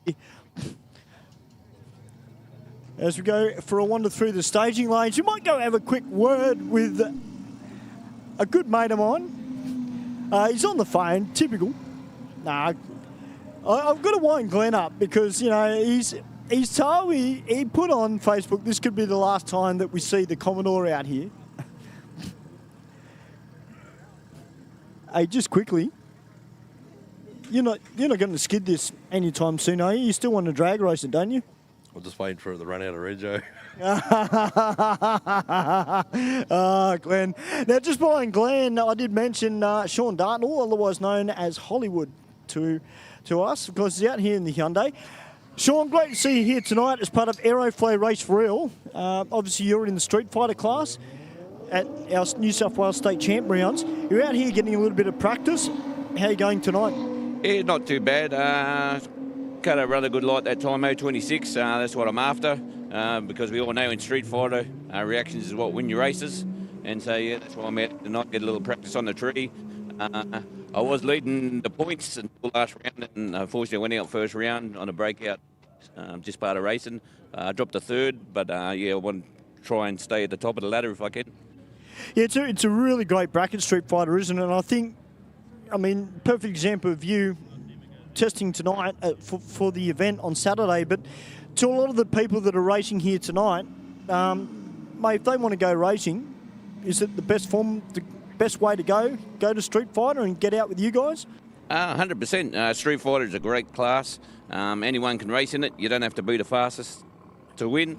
It's all about just getting out there, running what you have, having a good time. And everyone in Street Fighter are a great bunch of blokes, and yeah, we all have a great time. And the racing's a lot of fun. Yeah, it's great racing and it's cutthroat. And as I mentioned earlier tonight, at the top of the show, we've got the voice of the New South Wales State Championship, who's up in the commentary box, Stephen Bush. And Bushman, I reckon you're getting pretty pumped for this Saturday. Sure am, Stu, and I see on the roster my good buddy Les Binkhurst will be joining me up from Canberra in commentary on Saturday. Of course, looking forward to seeing all of our categories out here, of course. Everything from Street Fighter to Street Bike all the way up to Supercharged Outlaws and Top Sportsman. And, of course, there's a few other bike classes in there as well, Extreme Bike and all the Modified Eliminator, Super Sedan, Super Street. All of our sportsman categories well catered for. And always lots of good racing to be had. Plenty of good reaction times, plenty of tight racing. Plenty of races decided by, it's talking thousandths of a second. 009 on the tree for the Rocket Lane there. But the performance in that race went to the Aeroflow lane with a 10.24, 139 mile an hour run. And 14.4 for the Rocket Lane. Mate, I didn't think Les would be game to leave Canberra because they won't let him back in. Yeah, he knows someone who knows someone. So they let him back in. But no, looking forward to this weekend, of course. It's been we've lost a couple of events, I think, through to other events being rescheduled and that sort of thing. But certainly all of our races would be at home probably. If they're not here tonight, they'd be at home watching on the live stream, I dare say, preparing their cars for the weekend and looking forward to seeing plenty of great racing. Of course, if you can't get to the venue here on Saturday, you can check out, we will be live streaming the event via the Treks live stream channel, Sydney Dragway Official on YouTube. And you get all the lowdown from Les, myself and Ben, of course, of the event, and you don't even have to leave home. That's exactly right. You sit in your comfy chair and watch as much racing as you like. Yeah, I mean, we would love to see you out here at the racetrack, but we appreciate that not everybody can get here, so. This is a pretty good race at the top end of the racetrack, Mark. 11.56 with a 1 in the Rocket Lane. Will take the win by 2 tenths. And 11.5, 126 for the Aeroflow. Yeah, so there was around 3 tenths on the Christmas tree, and only a tenth at the top end. The car with the slower light got the quicker reaction, quicker ET, but it wasn't enough to drive on around. Definitely was doing plenty of chasing, but yeah, just didn't have that enough top end. 174 to the 60 in the Aeroflow lane. And 11.44 with the 6. 121 through the finish line. And 14.6, 103 for the Rocket Lane.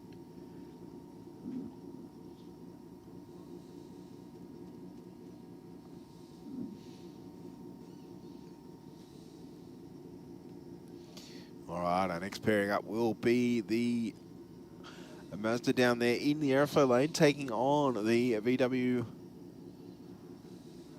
Touareg in the Rocket lane, or Tiguan. Not sure. Is it a... Did we decide what it was, Mark? No. No? VW SUV.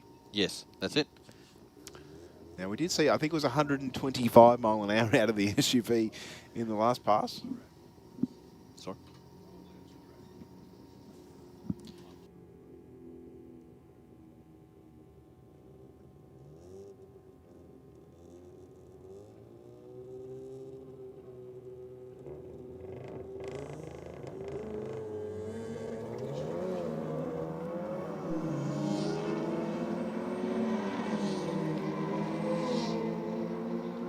Well, I tell you what, it's showing the RX-8 the way. All in the launch though, 199 to the 60 and 11.80, 120 mile an hour. Got there by over a second on the RX-8. Yeah, indeed. 13.4 for the Aeroflow lane.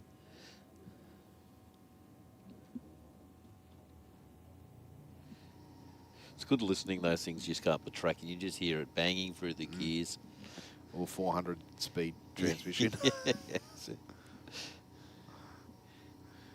Just pray to God that they all mesh properly. Yeah.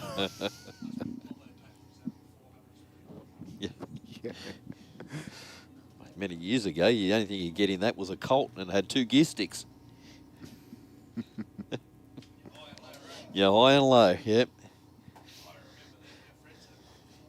Be like driving a truck. No.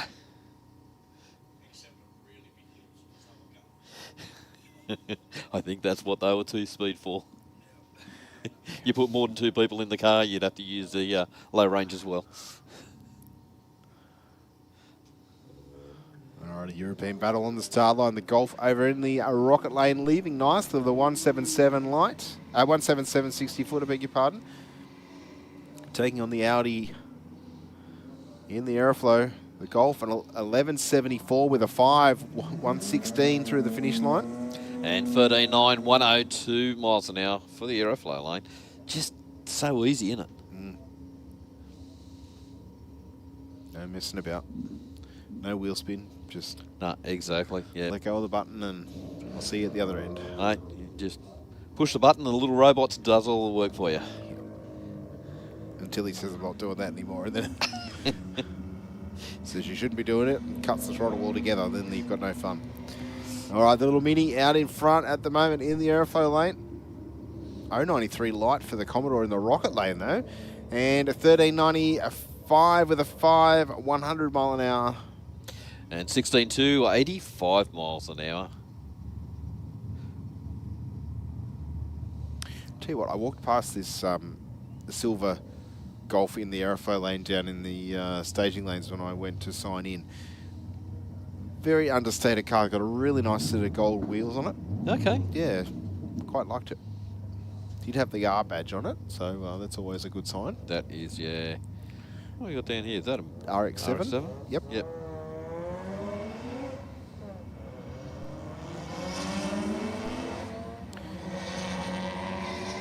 RX-7 are running a very rich on the gear change. The V-Dub's going to get there. 12.43 with a 111 through the finish line to a 13.4 at 108 for the Mazda.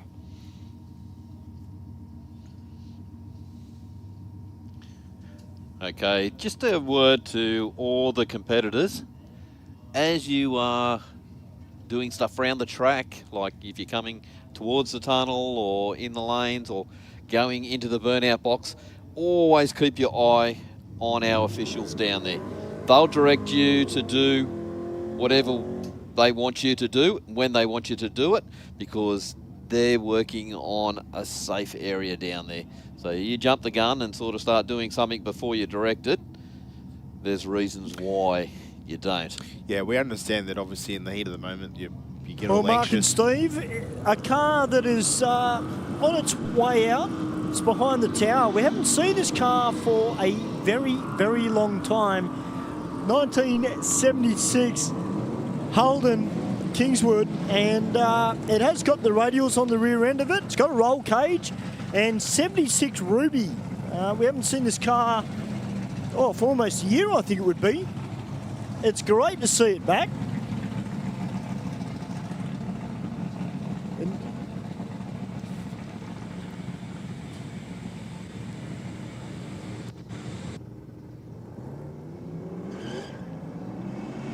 VF sedan up against the Ute.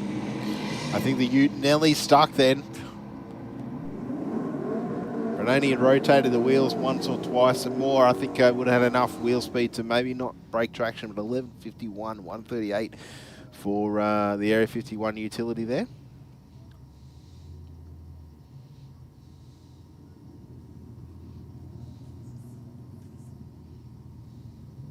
Next up, the VL over there in the Aeroflow lane. We'll have to chase down the Commodore in the Rocket. It's not going to get there. 11.73 with a 7.116 in the Rocket lane to an 11.78 at 1:23. That would have been much closer if the reaction times were similar. Yeah, Mosney, you can give so much away on the line. Yep. Well, boys, we've got this white ute down here with the number plate G's from CSV Performance. First timer.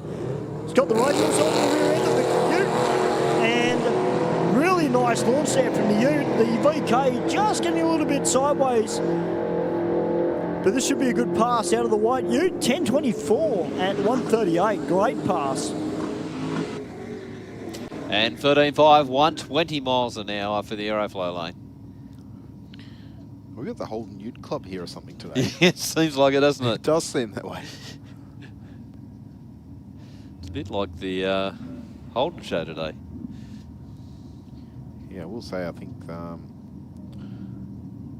Ford brand is a little bit outnumbered, but that's okay. As Stu was saying, the HJ sitting down in the burnout box, the Aeroflow.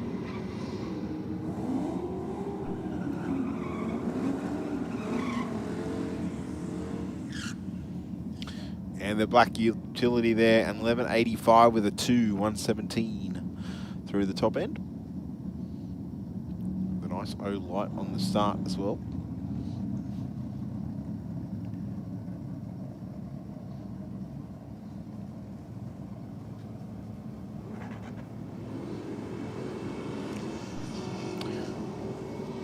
A little bit of fume out of the old Holden in the Aeroflow lane there, Mark. Yeah, he got out of that real early, didn't he? But look at the 60 foot, 1499. Yeah, wow. So, yeah, definitely come out and start charging hard real early. Problem is it didn't look like it wasn't tyre smoke. No.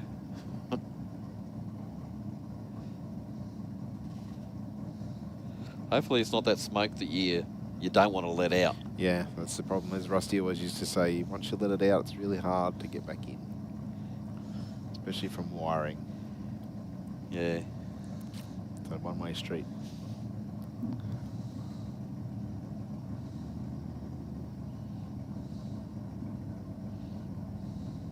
Very still night here in Western Sydney here at Sydney Dragway.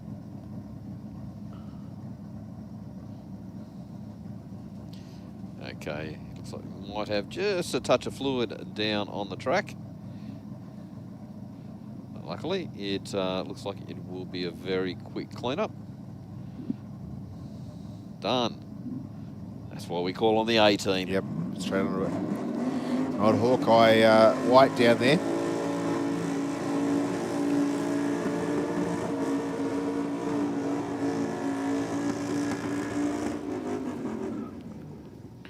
Yes, nice burnout for the Aeroflow lane. I'll tell you what, Mark, and Steve, there's a lot of flames popping out from underneath that Commodore down here in the Aeroflow lane.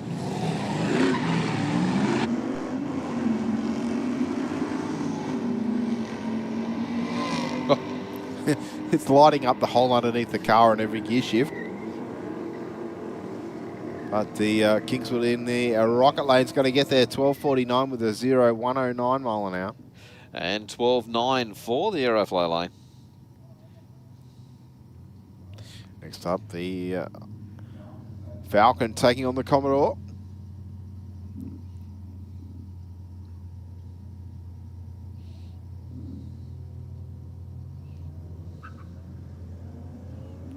Not a bad light there for the Falcon. 145 on the tree to a 569. I'll tell you what, Falcon's going great I tonight. don't think it's stockers, Mark. I think that's been modified just fractionally. 1478 with a 94 mile an hour. And 15.880 miles an hour for the rocket lane. Yeah, he's having a great go tonight. Yeah, sure is.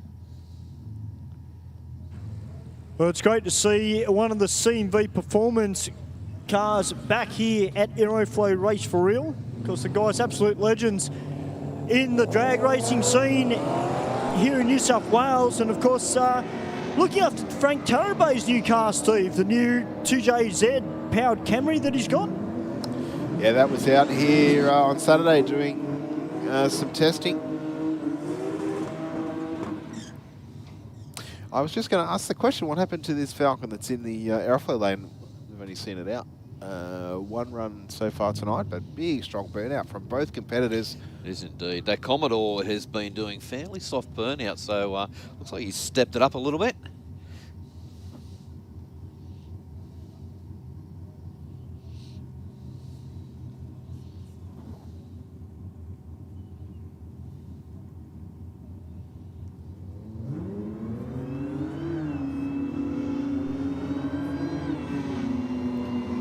This thing comes on really strong. It does, doesn't it? From like the 60 foot onwards is really strong to half track, but on the brakes already doing 120 mile an hour for the Falcon. But an 11.25 with a 0, 119 mile an hour to a 10.99 with a 9 at only 95 for the Falcon, Mark. Goes to show how early he got out of that. Yes. Well, I think not much happened to the 60 foot. All that was between in 600 foot of racetrack there. We got Flea 308 out here in the Rocket Lane, taking on Crazy from JDR Motorsports.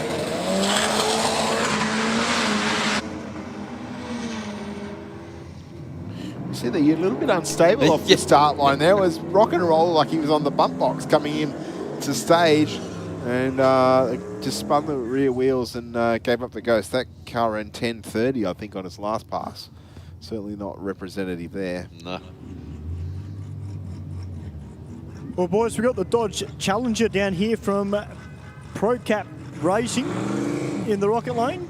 He's taking on the Team Karam VK.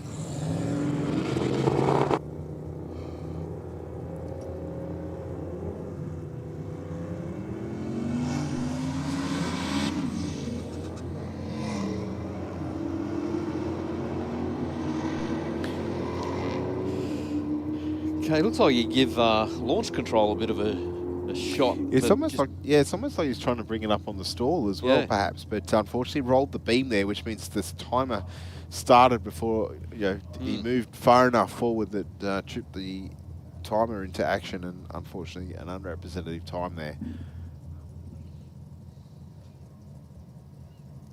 Because I mean, you can sit there for as long as you like, and the timer is not activated until you break the beam. Yep.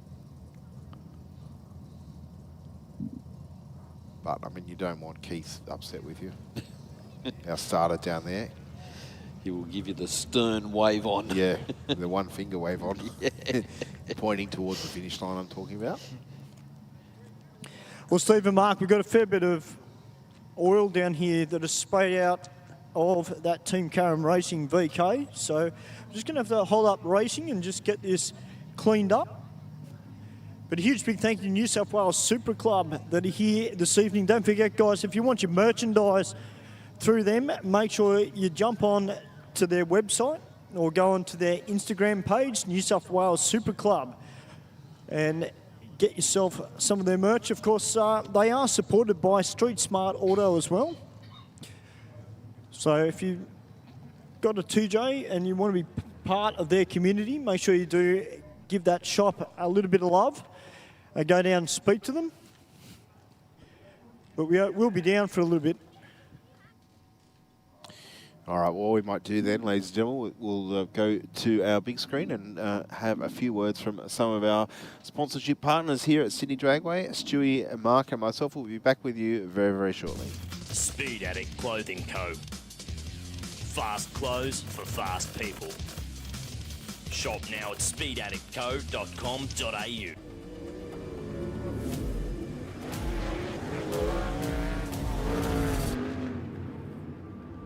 I have this incredible drive to succeed. I've just got this ambition, I want to get on the podium.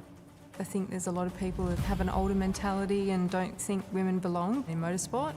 And that's one thing I'd like to prove a lot of people wrong. It's you in the car and it's your ambition and your drive to win. As soon as that helmet goes on, that's it.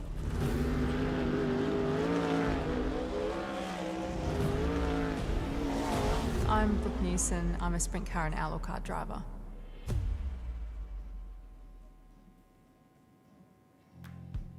Not slow. Not difficult. Not just ticking boxes. Not a bank. Talk to Australia's real-life home bank for home loans, car loans, personal loans. Pepper Money, the home of loan options. Aeroflow Performance provides a wide range of high-quality performance products for racers, street machines and hot rodders.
Well, great stuff here. Some members of the New South Wales Supra Club out here having a little bit of fun tonight.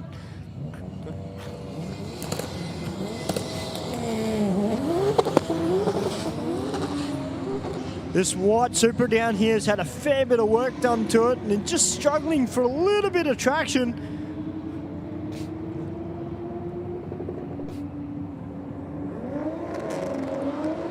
Got a 13.8 to a 13.7 both sides of the racetrack. As we've got another one of our beautiful looking Supras about to come out against one of our regulars here at Sydney Dragway, the A90 Supra.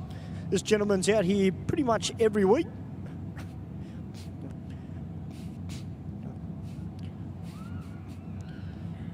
Just doing a quick check of the Sector 2, which is half track.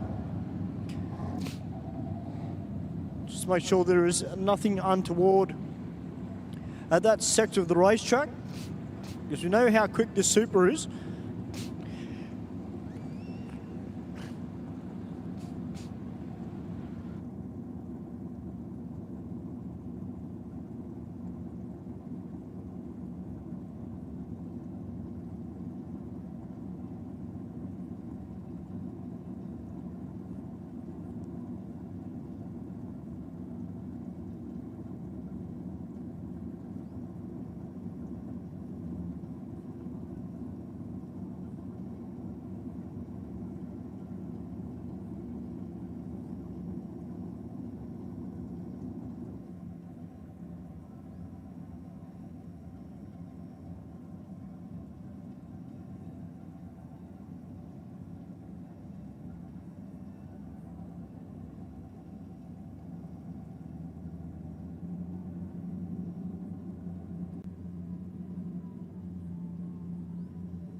Got this beautiful looking orange Commodore down here in the rocket lane. The interior on this thing, boys, is sensational. They take on the naturally aspirated LS Holden, supported by BG engines and Shipwright. And both cars doing a great job as they make their way down the quarter mile. 11.56 to 11.18.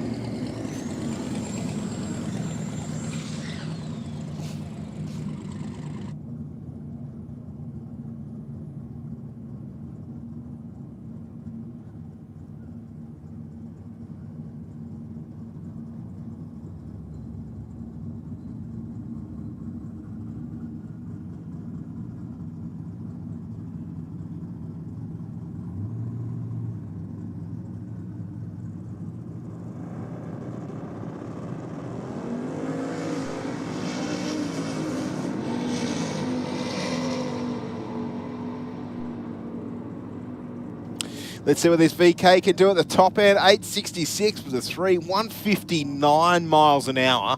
And that certainly wasn't a clean pass. I could hear on the track mics just as I put the headset back on. There was a little bit of a flutter, I guess you could say, with the throttle.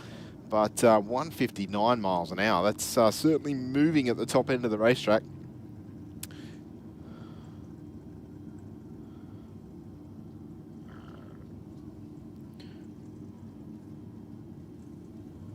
Talking let's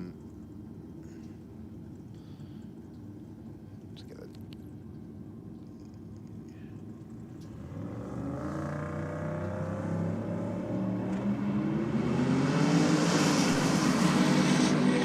256 kilometres an hour on a 160 mile an hour pass. Steve McAuliffe in the ute there, 855 with a 5 and only 144. I dare say was on the brakes a little bit earlier there to an 940 with a 4, 142 for Sorbello in the Aeroflow lane. But the ute definitely on the brakes early across the finish line. Next up we have our Holden Sportswagon. Was able to get a little bit of a burnout happening this time around. The previous pass seemed like it had no throttle. It basically just rolled through the water and did similar down at the racetrack in the rocket lane. Yeah, this supercharged LS. Oops, gone very quiet.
All right, guys, got Wally Hoster down here on his Suzuki, supported by Brock's Performance and BC Performance, who are a motorcycle workshop which is based at North Parramatta, just up the road from Parramatta Vehicle Services. And they are always busy, that shop too, boys. I drive past it every Wednesday on my way here to the track, and they've got bikes everywhere. So they've also got a good name, obviously do a little bit of track work as well over across the road. But tonight they got one of their customers, Wally Hoster, one of the fastest street bikes in the country, pops it up on the rear wheel, starts to head towards the centre line. Ah, well saved, Wally. And runs on through the 10.91, but that was not a clean pass by Wally standards, boys.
All right, we've got one of our modified bike riders on board, the Brox Performance and Data Tech Performance Suzuki.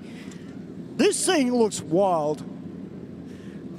The strange part is, I'd actually even consider throwing a leg over that. I reckon that looks a little bit like fun. Look at that off the start line. Oh, a little bit of a wiggle around 60 foot. Still hasn't got his foot on the pegs. He's on a mission. 9.68 at 1:45. Oh, what a run there from the Data Tech Performance Suzuki. Next up, we got Tim out on the Ducati Panigale. And Angela Hunt on board her bike. Now, I've been told it was just a little odouring, and it was leaking just a few little spots of fuel, so we're just going to keep an eye on it. But it's great to see Ange here tonight getting her eye in as part of some of the racing to be on this weekend. If you love motorcycle drag racing, you do not want to miss this Saturday here at the New South Wales State Championship Series. Modified bike and street bike is going to go off. Panigale in the right-hand lane. Tim on board the Duke.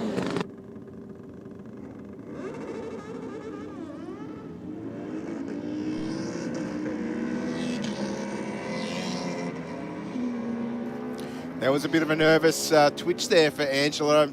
Don't know if she would have been too comfortable with the bike doing that, and I dare say that's why she got out of the throttle. As I said before, testing that two-step, which effectively is a rev limiter for launching the bike, and yeah, coming out reasonably strong, but going into tyre spin, and yeah, as I said, just a little bit loose.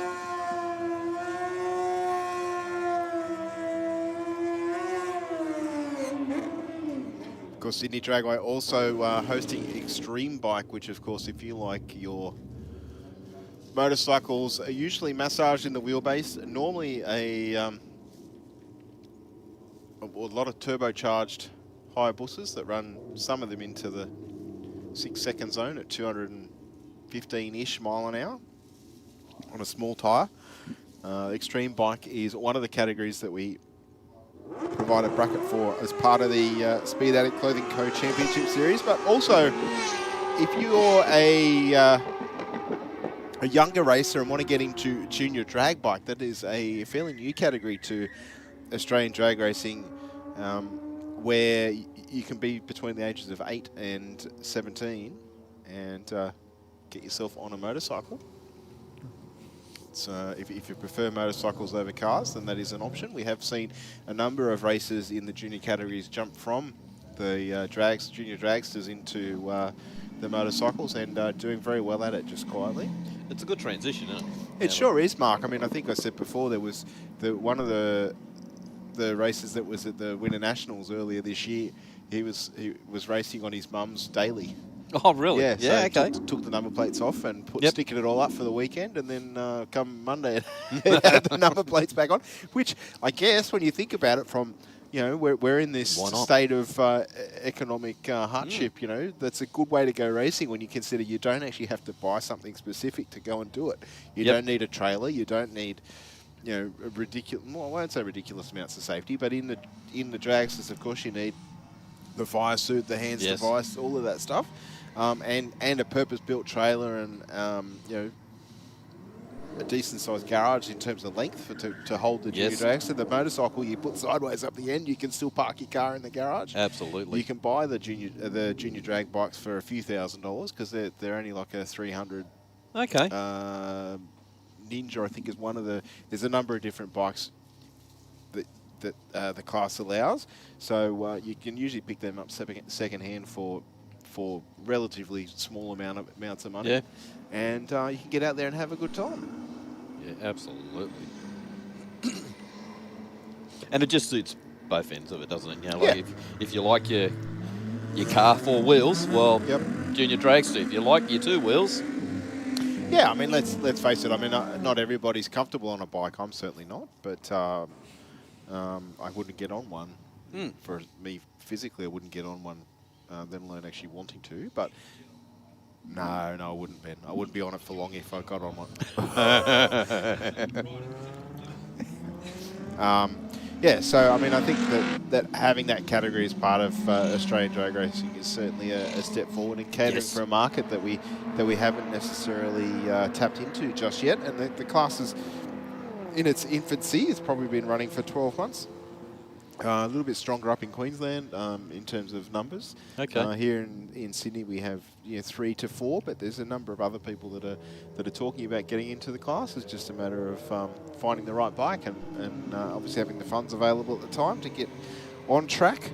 And no doubt we will see that category get more and more popular as more people sort to investigate entrance costs and all that sort of stuff. Because I mean, let's face it, junior dragster is my preference, but to buy a brand new car of a junior dragster is a reasonable investment.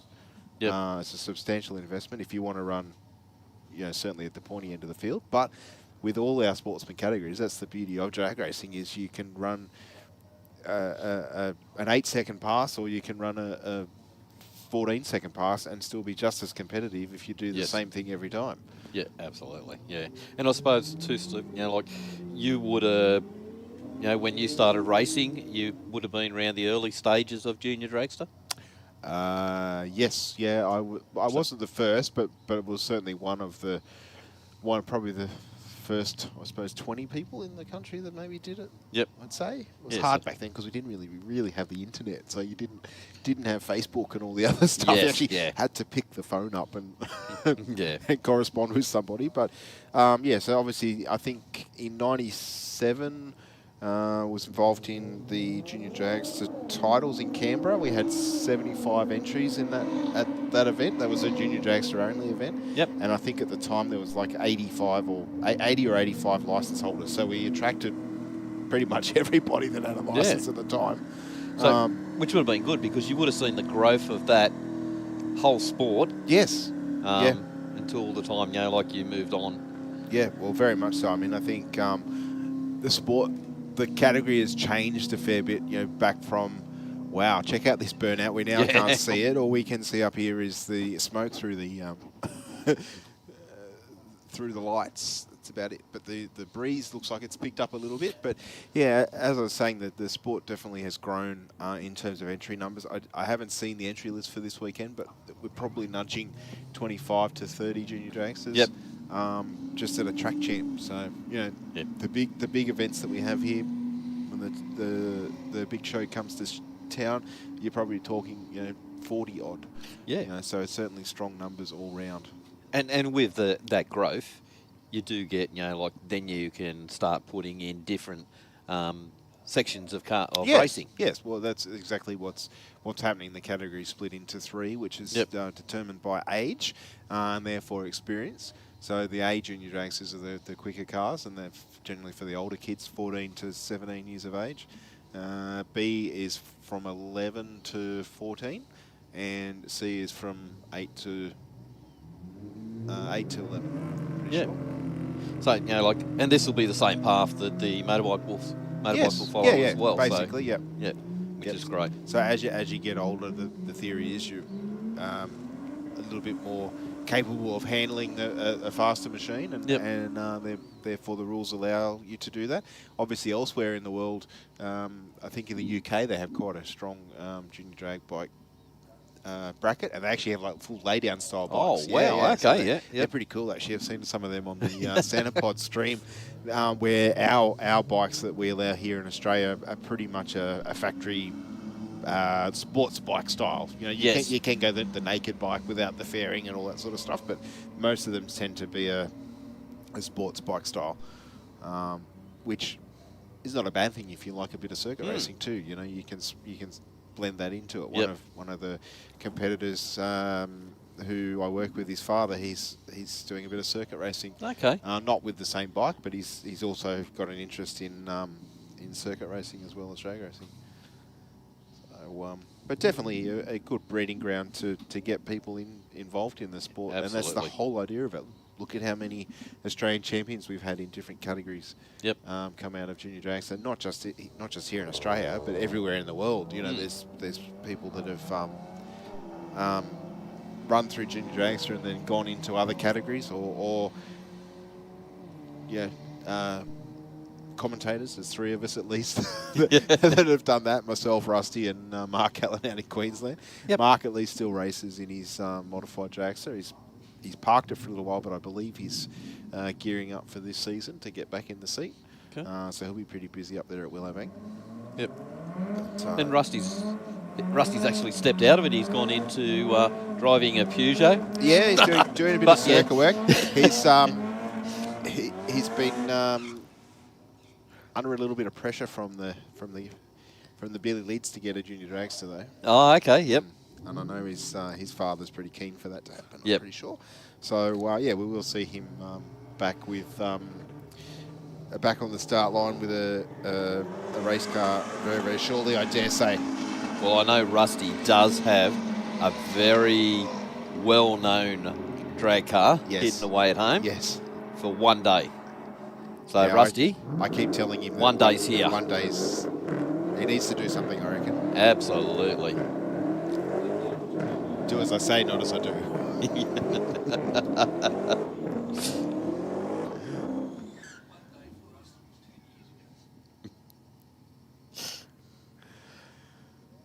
Big burnout from the Challenger down there in the Aeroflow lane.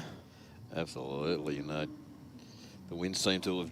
Oh, no, we've still got it. It's still moving it out the way, so... I thought the wind might have dropped. It's just circulating it around a little bit up against the building, I think. 184 to the 60. We hear that supercharger whining in the Aeroflow lane. Gets through there. 1099 with a 130 mile an hour. That's not bad. That's a fairly hefty piece of metal driving down the racetrack. Absolutely. But we're seeing those things, like from over in the States, virtually from rolling out of the factory, you can Yeah. dial in 700. Yeah, that's if you tick all the boxes, though. Yeah.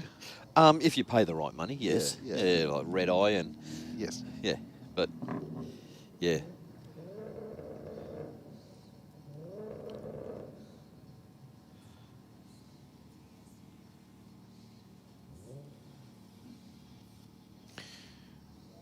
Golf down there in the Aeroflow lane, taking on the Skyline in the Rocket lane.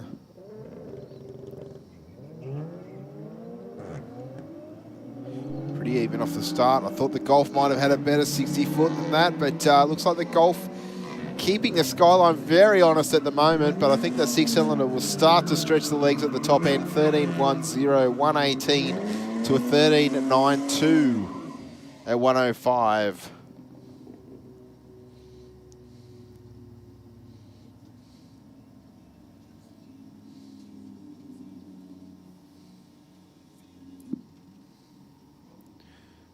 Pair up on the start line, of course, bring those top 2 white lights on into pre-stage. The 60-foot marker you hear Mark and I talk about is just the start line side of the blue paint. You can see that cream-coloured box sitting up there. That's the reflector for the timing light. The car will go through it now, and it got there in 2.375 seconds in the Aeroflow lane, 1.73 in the Rocket lane. Nice launch, and a 10.23 with a 9. I'll give him 140 mile an hour. That's 220 odd kilometres an hour.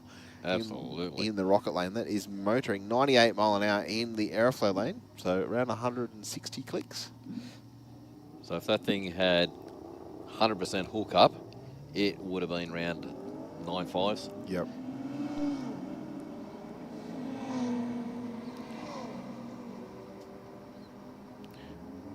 Looks like the Aeroflow lane is stretching away at the moment, and we'll get there first. 12.47 with a 2, 113 mile an hour. Big bird out in the Rocket lane down there. Boys, I was talking to some racers out the back here, but then I got the sound of a couple of rotaries that are driving past, so obviously I'm going to get out here and just check it out. We've got the FD RX7 down here from Top 10 Tyres supporting him. This thing sounds mad. You know, you boys know when there's a rotor around, I tend to get off mic. Got the RX8 down here too. Good to see a first timer actually out here as well. And the car sounding nice and sweet. We can definitely hear the sound of that rotary just idling through there, Stu. It does. It sounds good.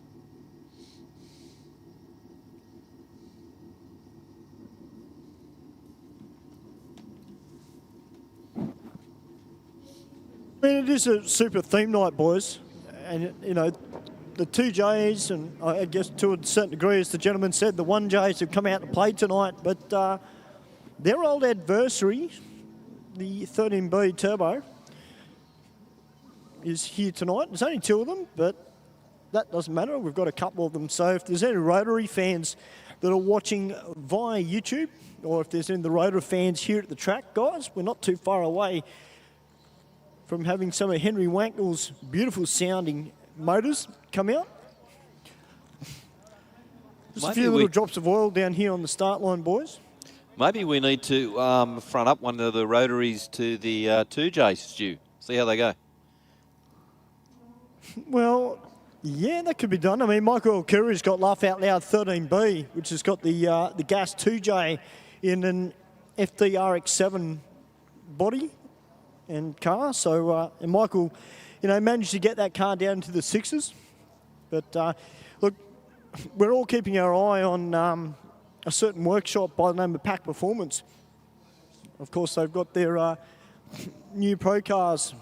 Well, their new car, and of course Sam Sedek's new pro car as well, the 26B, and I think a lot of people are keeping an eye on it. See how far they can go with their development on those cars, because someone's got to take it up to the 2Js.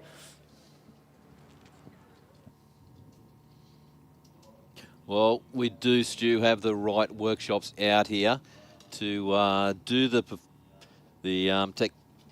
work on those running gear and get the best out of them. Like the pack guys really know their stuff, and if anyone is going to subtract the most horsepower out of it, it's definitely going to be around those types of workshops.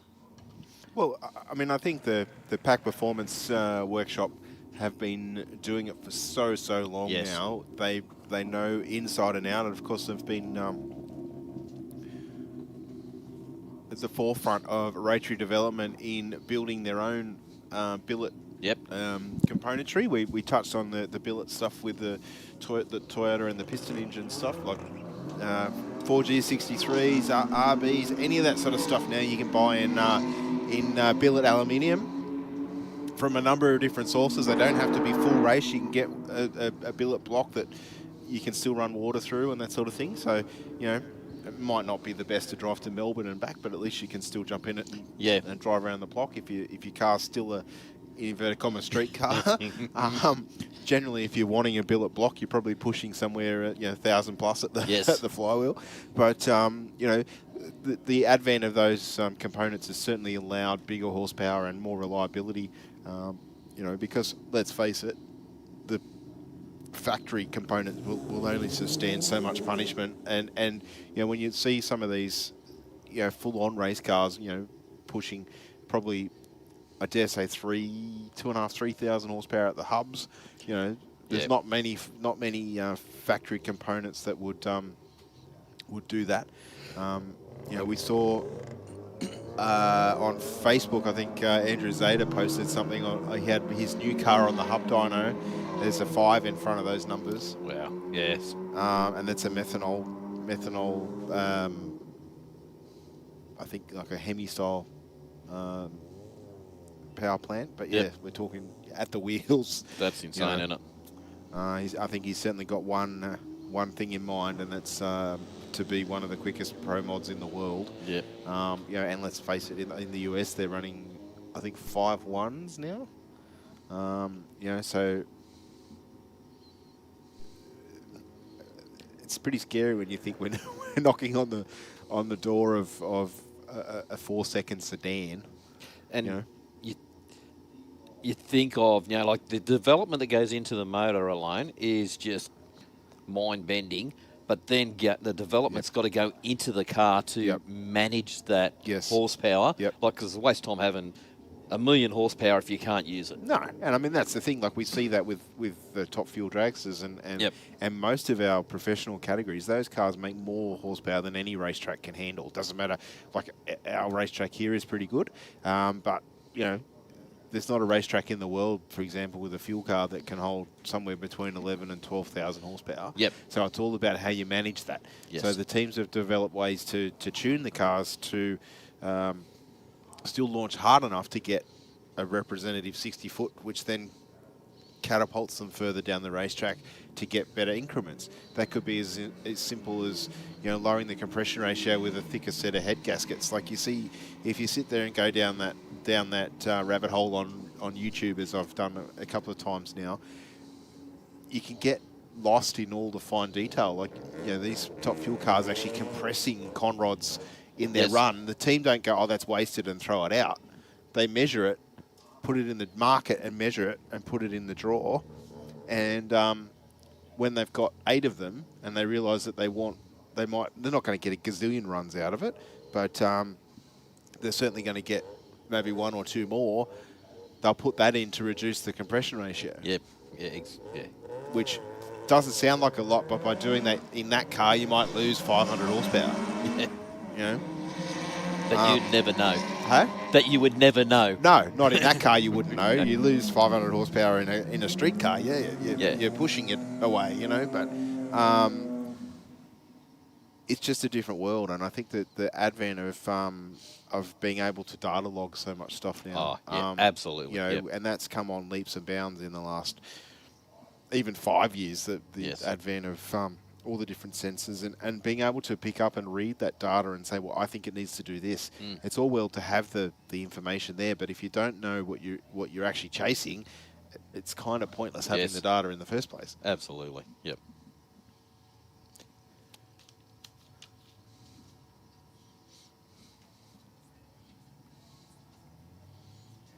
Give a shout out to Tyson, Oliver and Logan, who have joined us here tonight at Sydney Dragway.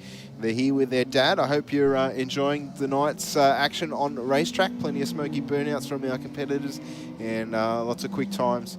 I hope you're having a good evening out there in the crowd. And thank you very much for coming along. We appreciate your patronage. So well done to Tyson, Oliver and Logan. You guys picked a really good night to come out. They have. It's a good array of all sorts of cars. Quick Aussie muscle. We've got a lot of European muscle car, I guess you could say. And a good amount of Holdens. Yeah. Well, I mean, if you're a Holden guy, yeah. Yeah. You've picked a really good night to come out. I mean, I'm not a Holden guy per se, but I'm not one-eyed. Yeah, I am. I'm not Galvo. But yeah, but you're one-eyed too. Like yeah, you've just I know. admitted. Yeah, I only look out at one eye at a time, but I'm not one-eyed. Look at one right in the middle. Yeah, Les does too. I'm surrounded by people that are very opinionated. Mate, that's from being friends with Galvin for as long as I have. Oh, okay, so it's through through necessity. Through necessity. But I do consider that I won because I got him into a Tirana. Yeah.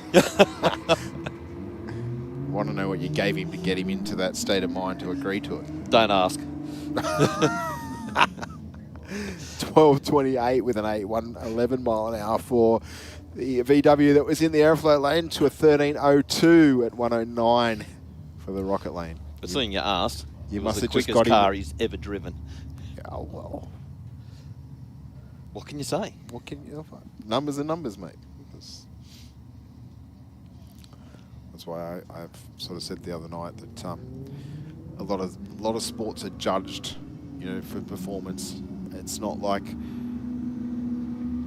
this sport or other sports where if you win, you win.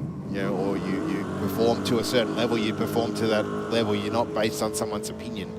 But there you go. I've had my step. I have my say. I'm going to step off my soapbox.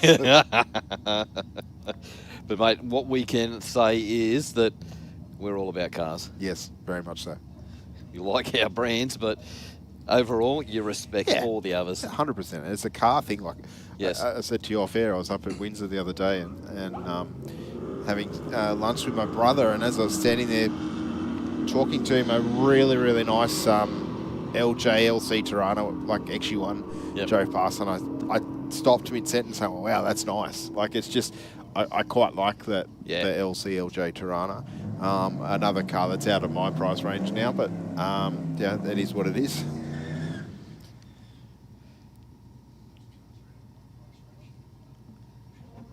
All right, guys, got Eden back out in the ute.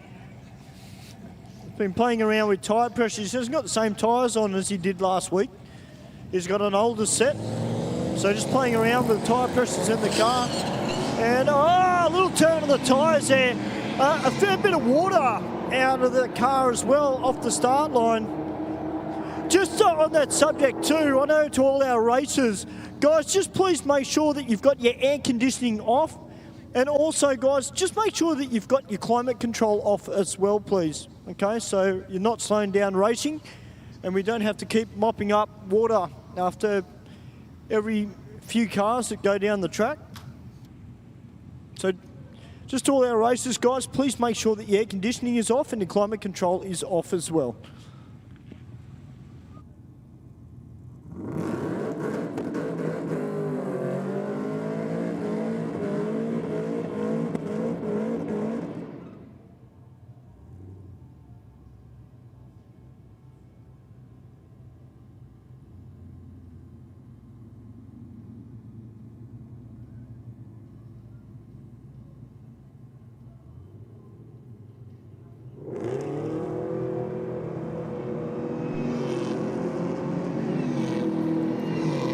Well, Utes on a good charge, a 1.6, 60 foot. Yeah, he's been in the 1.6s all night, and that's, I think, his quickest pass of the night. 10.25 with a 3 at 1.39 there, Mark.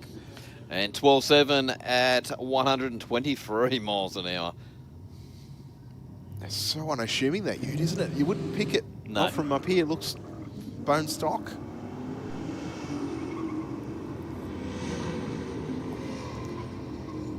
Commodore out in front, and he's going to lead the way through the finish line. 12.18 at 121. 13.9 at 103. So that Commodore went out at a 2.3 in the 60. So if you can get that 60 down, that is just going to improve. Tell you who's not shy of a burnout. That's the race here at the Aeroflow lane. He has done some, well, I should say they, because I'm not 100% sure if it's a he, but certainly has come and done a number of runs here tonight, and they've all had cracking burnouts. Well, both good reaction times. Yeah, 0.49 to an 0.42. And only 0.04 of a second across the finish line. Oh, here's our Chev back. He's only done one run, I think, tonight. So might have had some issues after the last pass, Mark. Quite possible, yeah. To not come out again until now, for sure.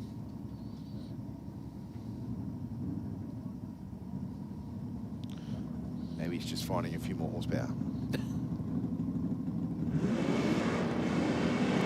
Just lifting the front end, which is no mean feat. The balance is certainly not to the rear, I dare say.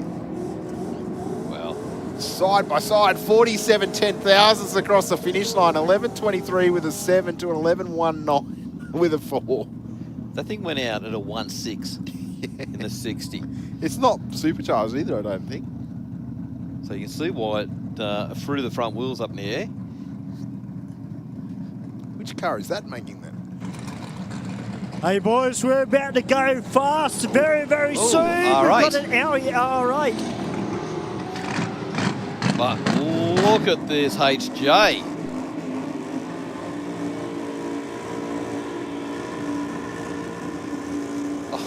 Unfortunately, no time recorded for the Aeroflow lane, but a 12.38 with a 3 at 110 mile an hour.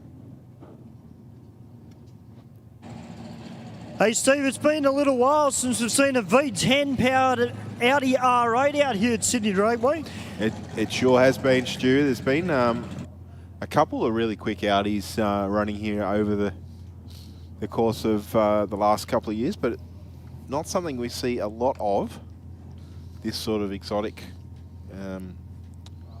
car on the racetrack here at Sydney Dragway, but would love to see more of them because we get to see how quick they actually are.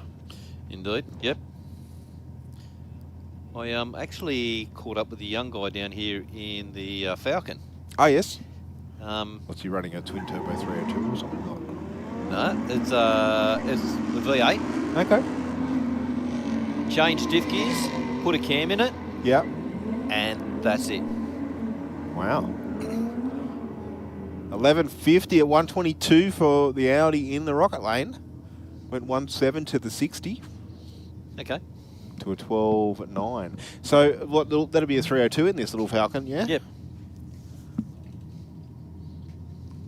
It wouldn't be lightweight either. So he's leaving the line at $2,000 off the pedal. Yeah.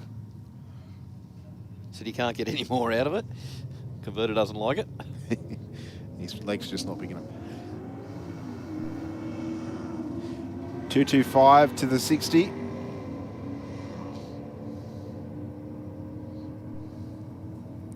Looks like the rocket lane will get there first. 12.56 with a 7. Okay. 111 mile an hour to 14.8 with a 3 at 94 mile an hour for the Falcon. So he said his best time tonight has been a 14.7. Yep. So that's great. Done the work himself. Well, I mean, that car's probably got 200, nudging 300,000 Ks on it. Probably, yeah. Quite possible, yeah. Let's just say the engine's probably not in its freshest state, unless he's done all new rings and rings and pistons, etc. Just a cam change. Yep. So yeah. Let's see what this Falcon can do in the rocket lane here, Mark. Yeah. 1.5. 150 to the 60, was doing 91 miles an hour when he shut the car down. Brian had to sing through for a 12.32 with a 5 and 112. And he still goes through across the line at 13.1 at 56. Yeah. All right, guys, we've got Fly 308 coming out now. This beautiful looking Commodore. And he's about to take on Upset You. The first timer out in the ute. Going to see a lot of first timers coming out tonight for Aeroflow Race for Real. Getting some experience and doing it the right way and getting the cars out here on the track and going as fast as they can over the quarter mile rather than do it on the street. And Fly 308 out with a .502. And a nice solid pass there from the Commodore. Yeah, wow. It's motoring for a little 308. 11.79 with a 0. 119 mile an hour through the finish line mark. And 14.7, 97 miles an hour. Yeah, that's good going.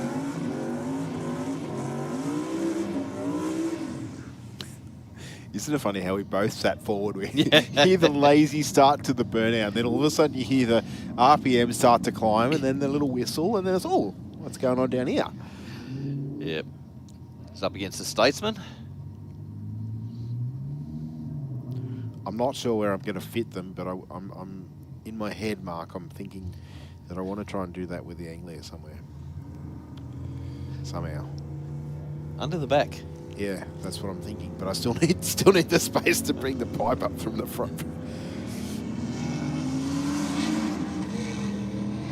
Because that's just what you want in a 92-inch wheelbase. Yeah. Can always put a false floor in. Yes. 1075, 146 mile an hour. Wow. Yep, absolutely. Actually, I'd have the head height to do that, you know. Yep. Just extend your sills out and over. Yep. Run it straight up through there. Run it up over the floor.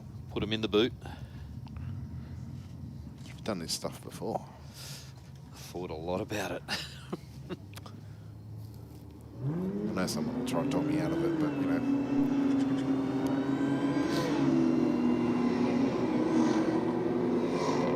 Little V6 Commodore on another charge down the rocket lane. 11.20 with a 6, 120 mile an hour. And 11.2, 130 miles an hour. For the Challenger. That would have been a very close race, actually, if the reaction times were nearer to one another. Next up, I got the Toyota down here with the 1J in it. And taking on 66 Agro. Big flash of flame out of the Toyota on the launch. But in the meantime, Mustang gone. 10.5, 127 miles an hour.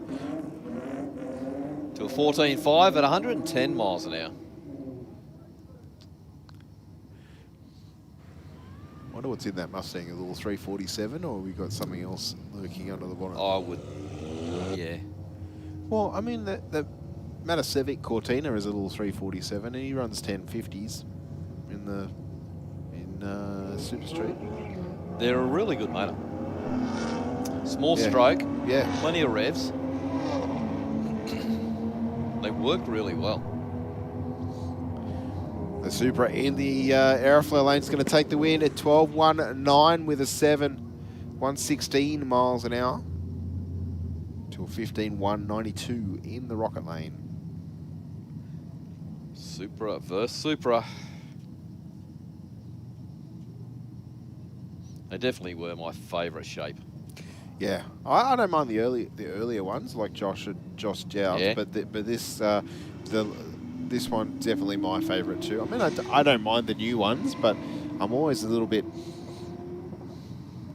I'll say hesitant perhaps with the new versions of old cars. If I could say, yeah, they're trying to live up to something but be a little bit different at the same time, which is not an easy task. 12.35 with an 8 there for the rocket lane to take the win. Well, that's not a good thing, the HJ coming up behind the quad bike. No, that's unfortunate. As Stu said, we haven't seen it here at Sydney Dragway for a little while.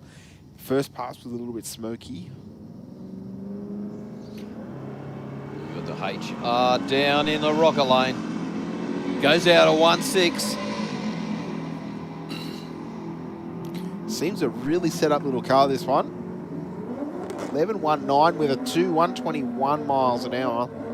And 13.8, 104 miles an hour.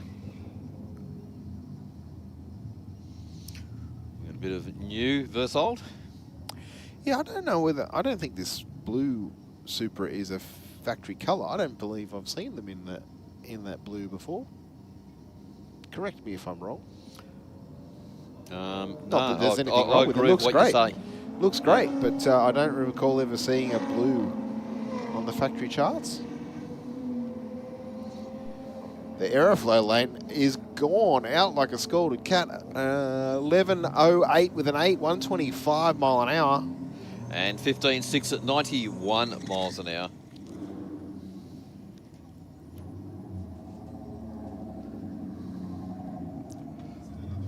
Now, Steve and Mark, I was just down in the staging lanes earlier and was having a chat with Joe Sabello.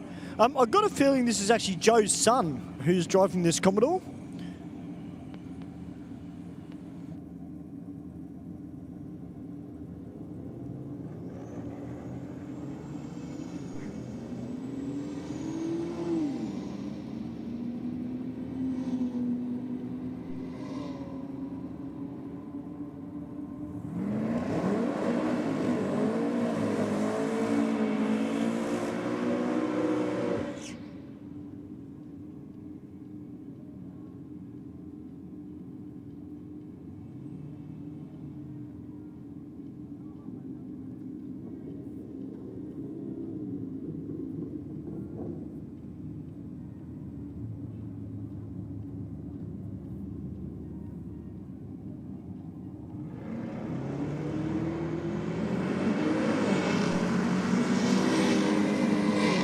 Well, Joe launches out 145.64, nice and straight, 9.1, 148 miles an hour.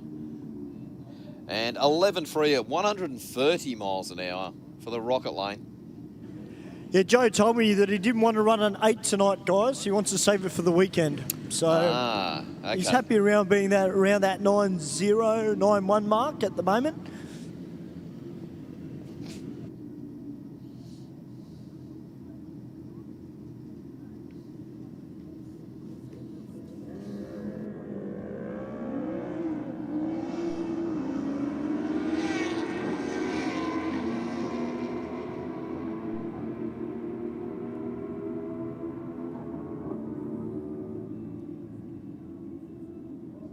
Nice 10.51 at 144 there for Screamer. As we've got the Hayabusa coming out now in the Aeroflow lane.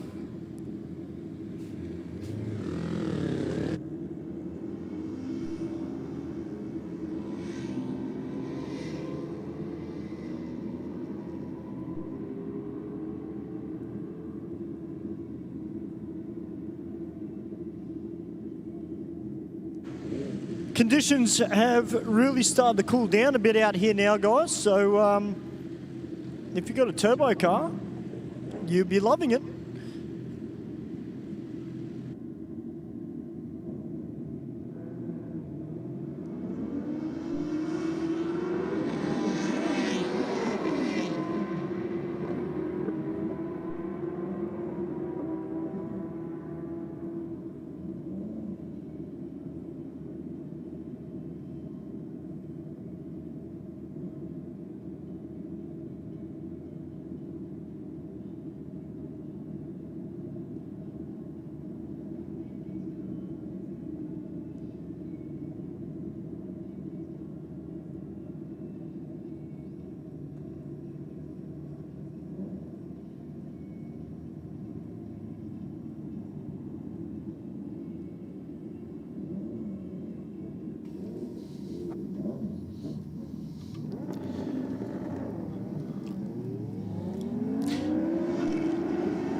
I reckon that would be the hardest thing on a motorcycle. Mark would be getting away from the start line in consistent fashion. A 10.19 with a 7, 147 through the finish line. And 14.6 at 97 miles an hour for the Rocket. Yeah, you're right, Steve. Bikes have a tendency to do what they want.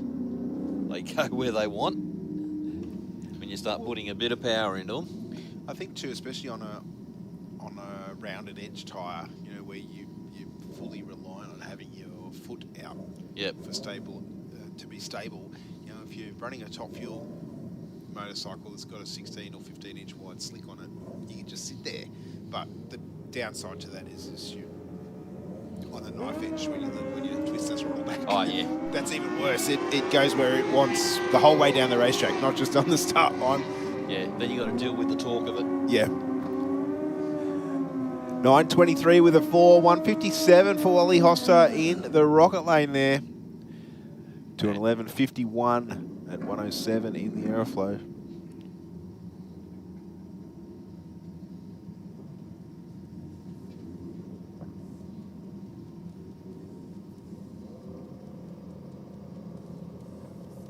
But you think about these bikes, they're going down 400 metres here, Stephen, reaching these speeds. Yeah. Imagine what they'd be like on a sulphate. Yeah, where you can just hold it open. Yeah. I've got the one-handed burnout from Tim on the Ducati. I saw him waving, and I don't know if that was planned for somebody with a photo down in the trackside view area. But definitely got to look impressive. Yeah. Don't suggest that you do it. The IHO official might get a little bit upset with you, but you know, I guess it's all right for Benny Stevens.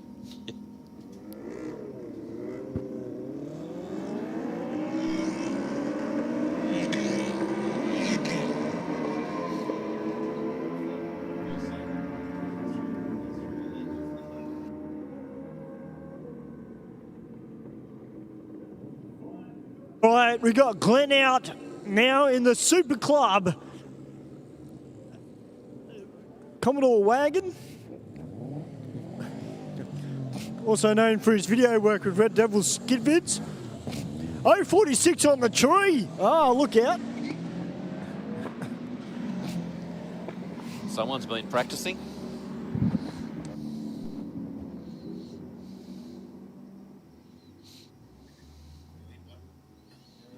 (13.1 to 119 mile an hour in the Aeroflow lane.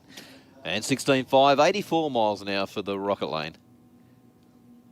Mini down. All right, Sean Dartnell coming out now. He was pretty happy with his reaction time, boys, with an 027. He was a bit bummed that he went red, but that's a little bit more consistent from him. But he still wants to get those times down around the, if he can, Steve, he's trying to look around the 010 mark for his reaction times, if possible.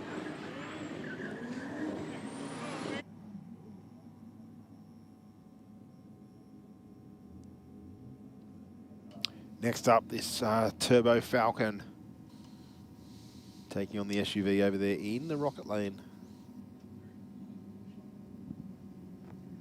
It's a Cupra down here in the rocket lane.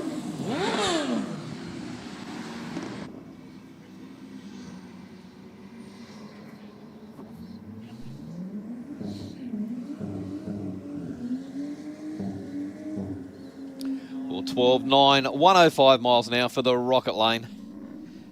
And 13.4, 105 miles an hour for the Aeroflow lane. Well, I'll tell you what, we're talking about old school workshops, and old school, I mean, like, you know, when I was young, which was around, 99, but it's great to see this Falcon ute out here from Autotech Engineering. Of course, those guys well known from back in the old Summernats days with the ute they built. Ah, the VR that Brocky had the blown big block in it, Stu, that one. Yeah, the one the that Ben was Autotech. almost going to drive. Yes. Yes, yep. No, that's Autotech Engineering over at Granville. And it's great to see those guys have a car that is got their name on it here at Aeroflow Race for Real. And don't forget, guys, if you are racing and you do have a workshop that is helping you, put a sticker on your car, or better yet, jump onto the live stream, put a comment up there, and the boys will be able to read that out and get your workshop known. Of course, Street Smart Auto, big supporters of the New South Wales Supra Club, who are supporting tonight's Supra theme night here at Aeroflow Race for Real. So do give them a look, jump onto their website. find out a bit about them. If you need your car serviced, definitely go down and see the guys from that workshop. 11.7, 123 miles an hour for the Rocket Lane. To a 15.2 at 92 miles an hour. Yeah, good pass there for the Skyline. Now, I didn't think that you could get a car that looked a lot more nicer than an S3, but I'll tell you what, Mark and Steve, this S6 that is down here, this thing looks awesome. I'm sure it's worth a fair bit of money too, but just it's a beautiful looking car. It really is. And has got the go to back up the looks as well. The Audi S6, 0.507 on the trees. He runs it on through a 12.36 at 109. Just want to say a quick hello to Joe from Highcomp. Apparently I've been told Joe is floating around this evening as well, so welcome, Joe.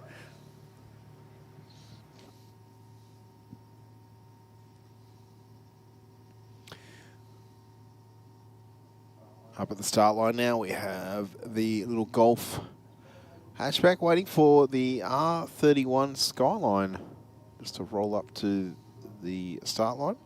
Can't say I've seen this car here tonight. Must have been a late entry. P-plater as well, which is good.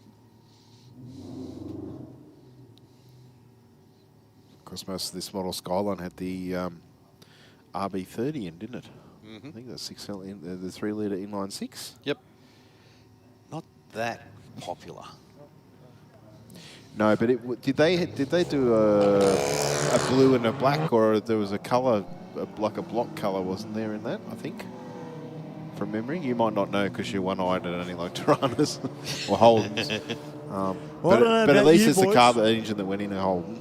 Yeah. Eventually. What? I don't know about you, Steve, but I close my eyes and the first thing that comes to my mind is the old Peter Jackson Skylines from Bathurst. That you? Yeah, it was Jimmy Richards, I think, drove that one.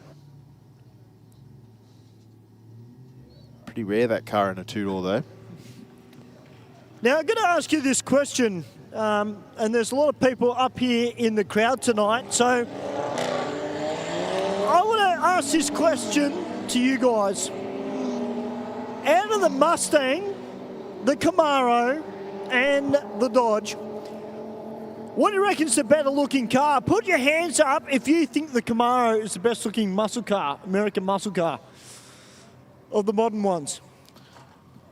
No? Mark hasn't even raised his arm. No, he hasn't. He hasn't. He's crossed his arms. He's not even thinking the Camaro. Wow. Is there anybody in the crowd that thinks the Mustang is the best looking modern performance car?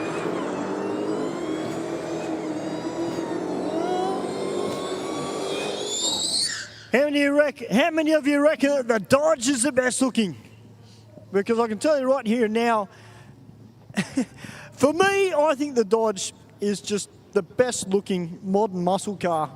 I respect the Camaro and the Mustang, but these things just look mad.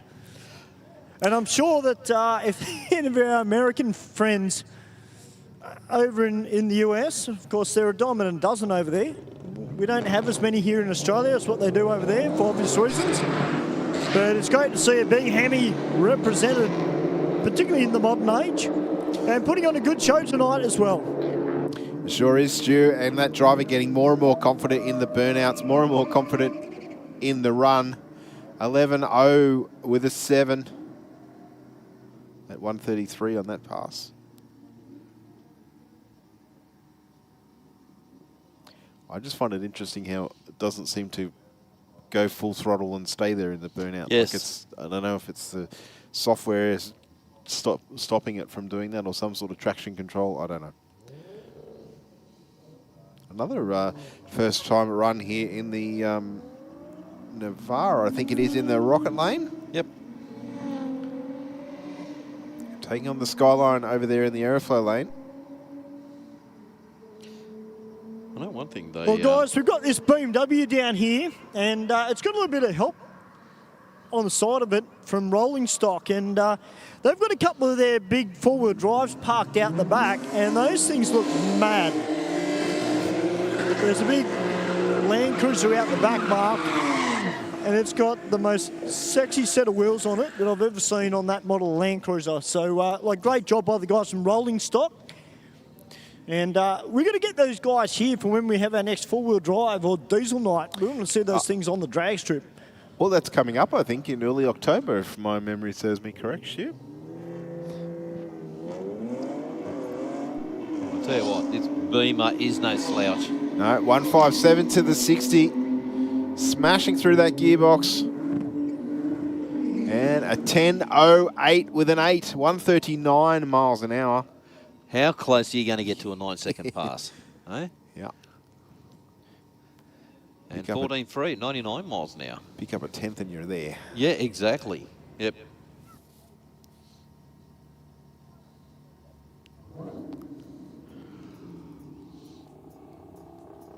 That's where you start taking the spare out. ripping the back seat out. Passenger seat. Baby seat gone. Baby seat gone.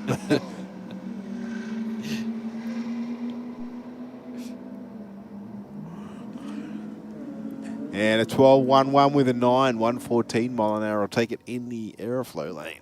And 11.0, 135 miles an hour for the Rocket lane.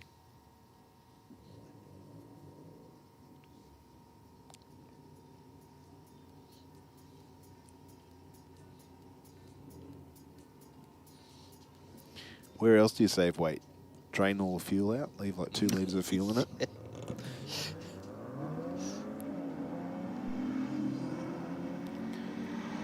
$182 to the 60 for the Audi. I was watching a series of guys in the States racing Teslas.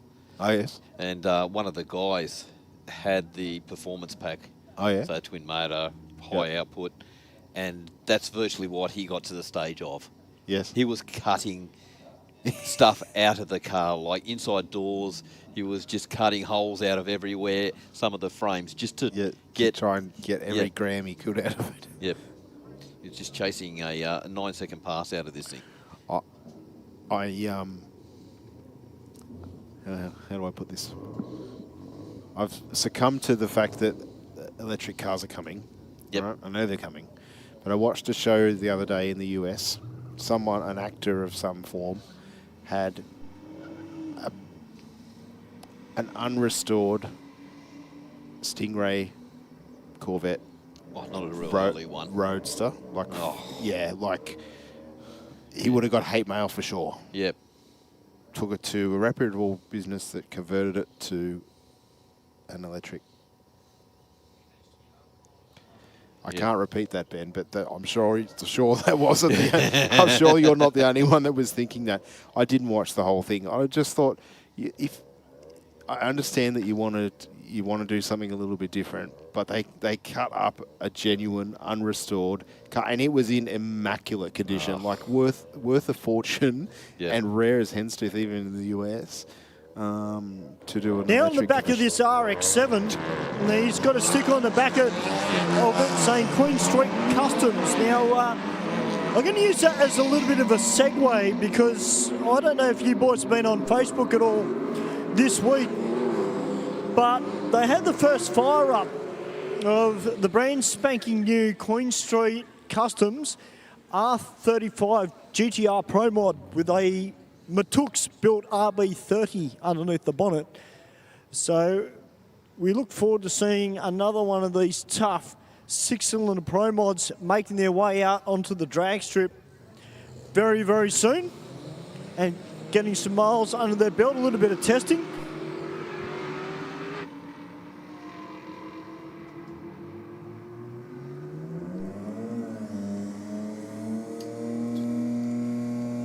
$11.8, 116 miles an hour to a 13.7, 107 miles an hour. A nice strong burnout from the Commodore.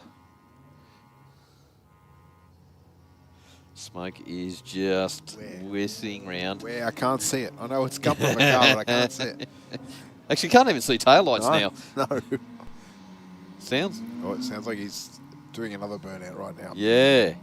Not ideal because those magnetic walls turn on and then you're in all sorts of trouble. Absolutely. 12:41 with an 8, 110 mile an hour. The walls aren't magnetic, they're just concrete, but I'm being metaphoric because there's been so many people that do that and they come unstuck. Yes. Although that would make certain things very interesting. If they were magnetic. Just turn a switch. Dunk. Yeah.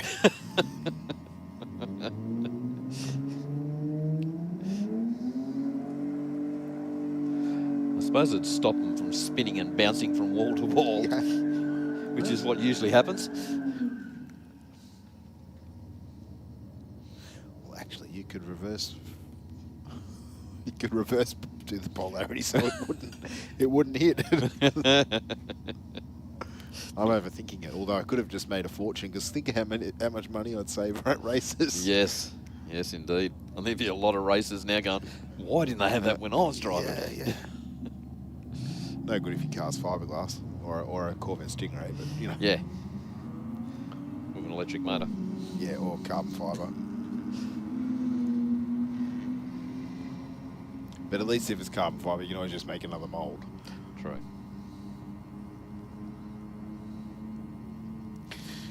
$16.58 with an 8, 86 miles an hour in the Aeroflow lane.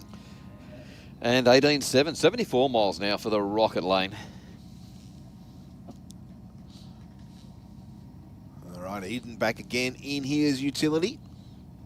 He's punched out 5 or 6 runs here tonight in that ute. I guess the key to racking up a good number of passes is try and get here as early as you can. We're usually kicking off right at the dot at 6 if everything's going to plan. And you will get lots of passes in. And it's the whole thing, isn't it? Practice, practice, practice. Yes. Aiden's car just so close to going through that threshold of if it just gets that little bit further down the racetrack, it wouldn't spin the wheel. 1085, 138 mile an hour in the Aeroflow lane. Geez, that sounds nice. It does.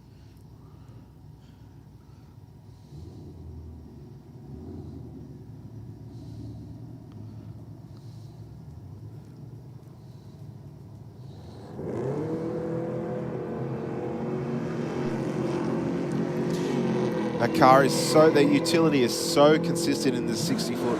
Yep.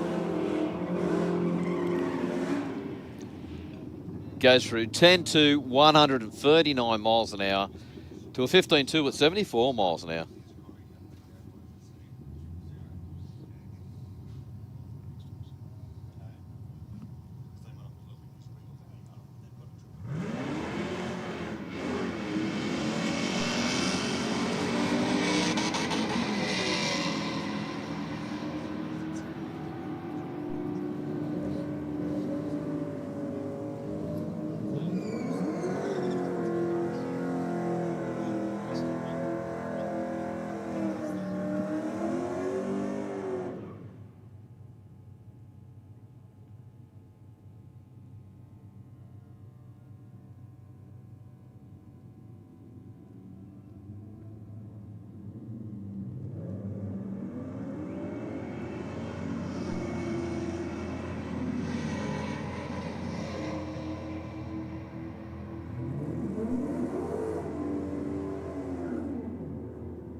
Well, Statesman up against the Mustang.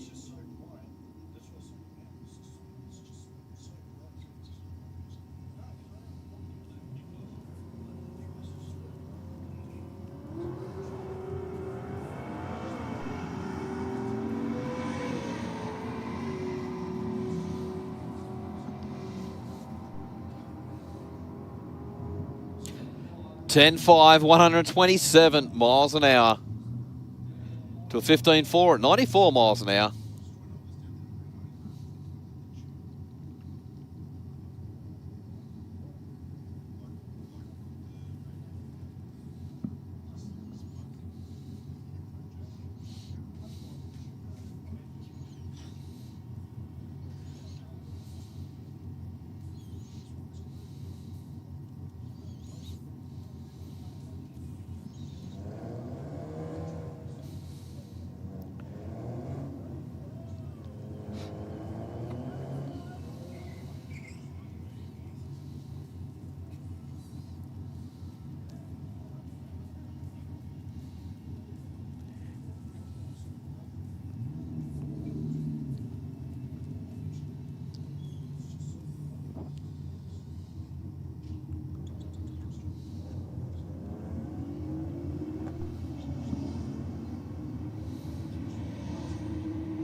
We're just having a quick little bit of a mop up down in the rocket lane.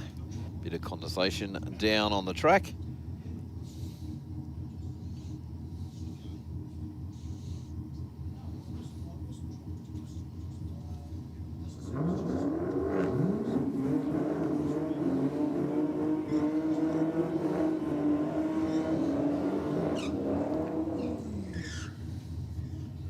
VS Commodore up against the Dodge.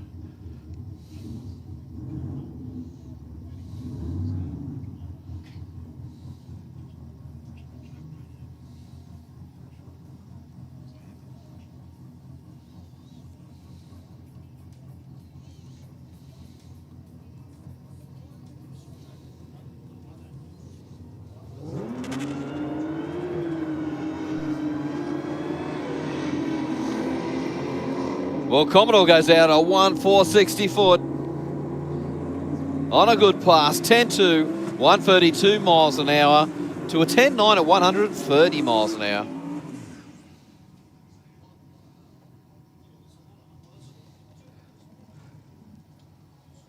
Nice strong burnout from the Commodore Toyota, right beside him in the rocket lane.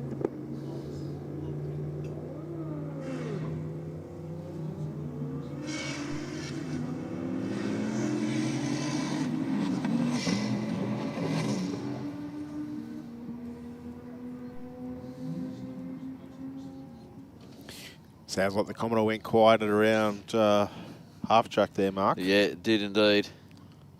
A 13.5, certainly unrepresentative. And a 12.9 for the Toyota.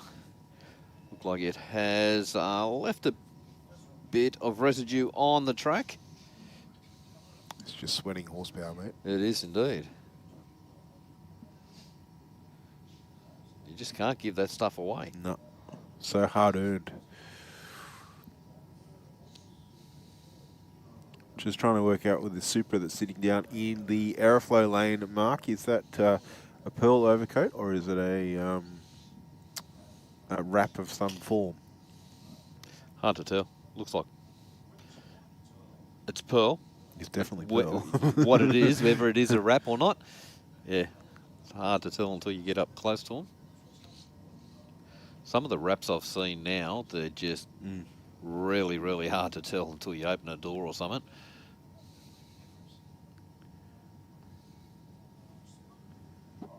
I quite like a lot of the details using this, the clear one. Yes. They're just like a paint protector, Yes, but it it adds the depth to the paint, even though the paint itself is not necessarily corrected, if I could use that term. Yep. I was spewing the other day. I did something in the passenger side of my car the other day and noticed that someone has put a key mark on the door. I was like, oh, damn it. what? Yeah, not intentionally. I think they've got out of the car next to me and they've had something in their hand, and it's not like someone's walked along the side of it and keyed it, but yeah. Yeah, okay. So either way, disappointed. Not that my car's very special, but it's still it's just annoying. It is annoying. Yeah. I don't understand anyone that wants to key someone's car. No, I don't get it either. But it's just doesn't make sense to me. You know, like, you want to cause pain, punch yourself in the head. Yeah, now.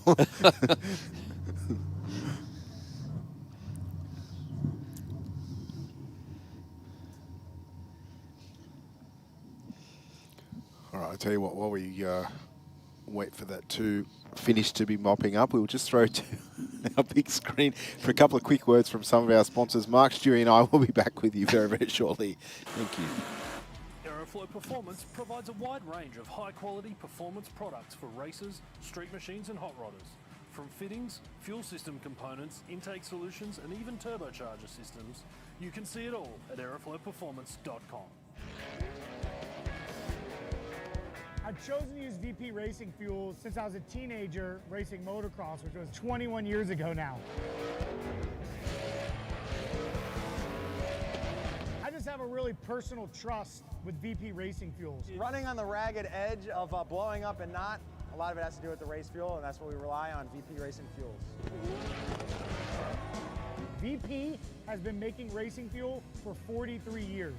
They're the official fuel of multiple top series globally. No matter where we are in the world, no matter what fuel we need, it's always consistent, it's always perfect and exactly what we're expecting and our tuners expecting. They support myself, my Drift Alliance bros, and for that, I'm extremely thankful. Keep making amazing fuels, and we'll keep out there having fun.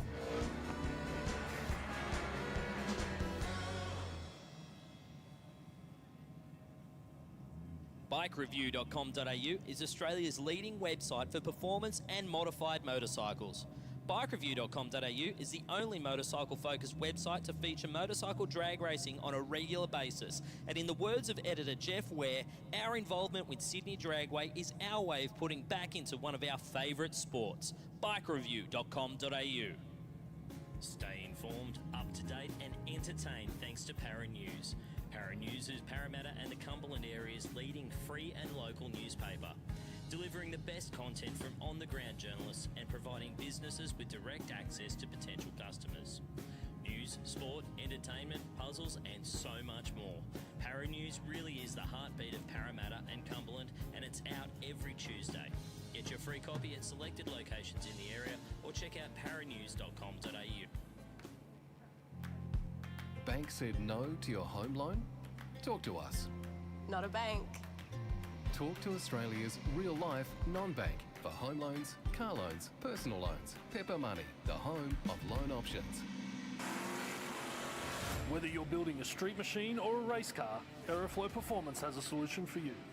Our ever-increasing range features boosted turbocharger systems, Bosch Motorsport products, X-Pro electrical systems, hoses and fittings, bang shift shifters, differential parts and fabrication components. You can see it all on aeroflowperformance.com.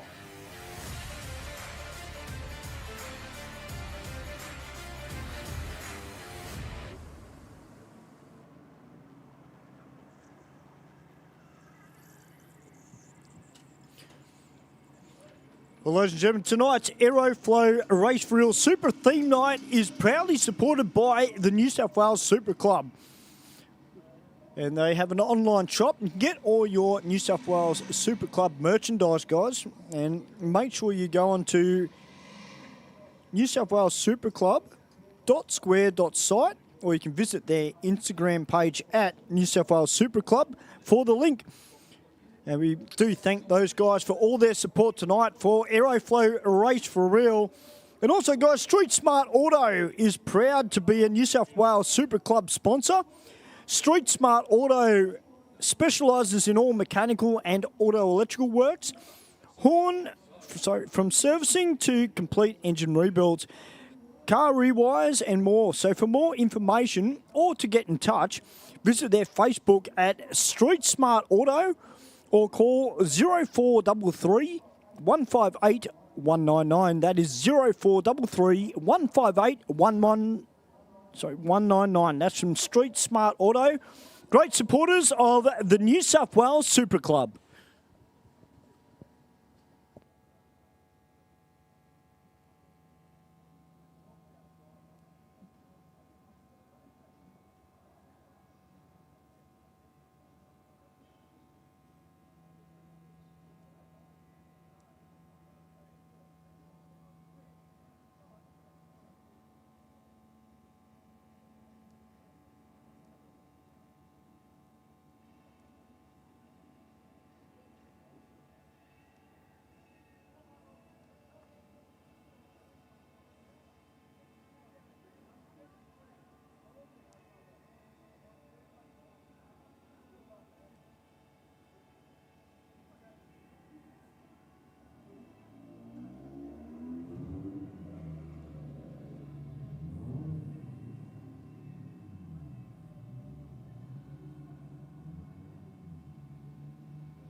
Alrighty, back with some action.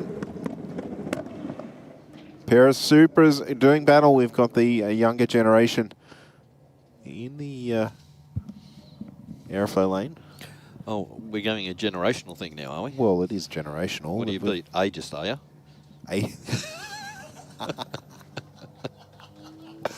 Oh, okay. I'll just sit here in quiet. In protest. I just thought I'd throw that one at you. No, just being in protest, right? So from now on, you'll just whoa! hear Mark. Whoa! Good catch. Yeah, it was.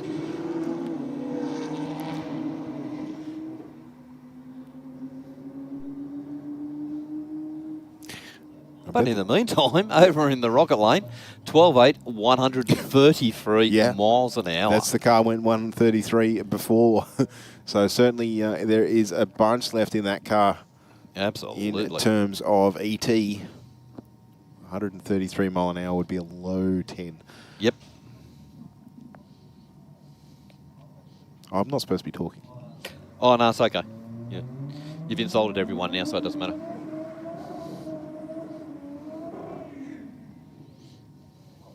Strong burnout from the oh, racer. You're not supposed to be talking. Yeah, okay. It's all right. You can come back now. Oh, no, you can. Spat the dummy. That's it. He's gone.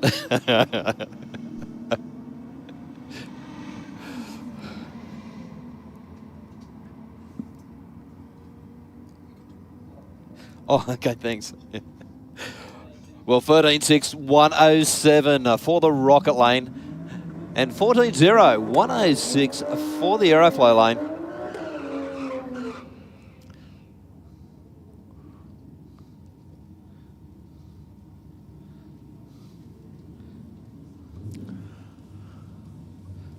So we got the two different Toyotas down here.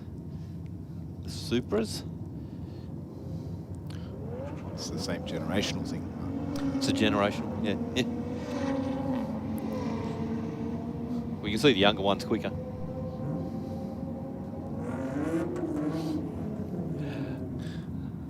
.11.37 with a 124 mile an hour. Nice. And 15.6 at 91 miles an hour. Sorry, I'll cut you off. No, that's all right. All good. It's old people, we're just a bit deaf now. Yeah. I think someone's feelings about to get hurt. Look at the tubs under this Commodore down here. Yeah, it's got a fairly decent set of wheels under the back of it. Looks like the Aeroflow lane out in front and not running flat out, I dare say. 14.70. And 16.2, 85 miles an hour for the rocket lane.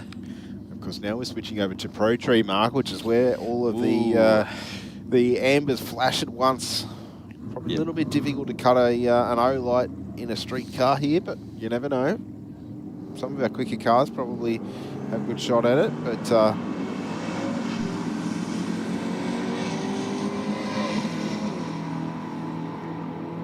the old HR out in front at the moment, locked together at 1,000 mark, and the Commodore gets on around at the top end, goes at 11.37 with a 0, 129.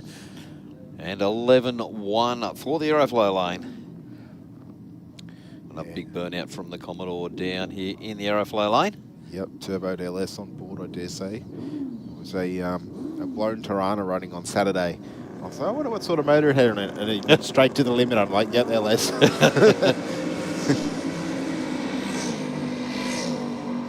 Wow, 135.60 foot. Oh, he's out of the throttle. Still runs at 8.52 with a 9 at 160. Oh, wow. Okay. I think he rolled out of that at 1,000. Yeah. Roughly. From up here. We are a fair way away, but I dare say that's where it sounded like it went quiet. How well is that car set up? That was just out of the hole, straight as a die, all the way down the track. Didn't even move an inch. I'd like to see some dyno numbers on that. Yes. Slightly.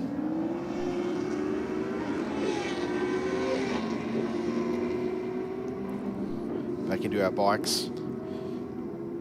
Our bikes have been going stellar all night, haven't they? They have. We've got a lot of quick bikes here tonight. 10:25 with a 7, 148 in the Aeroflow lane.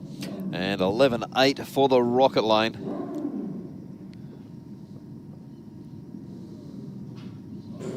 All right, the Suzuki Hayabusa out in the Aeroflow lane, a .527 on the tree.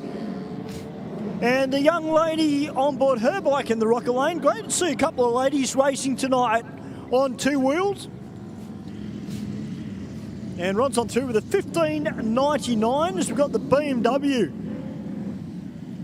S1000 and another BMW S1000.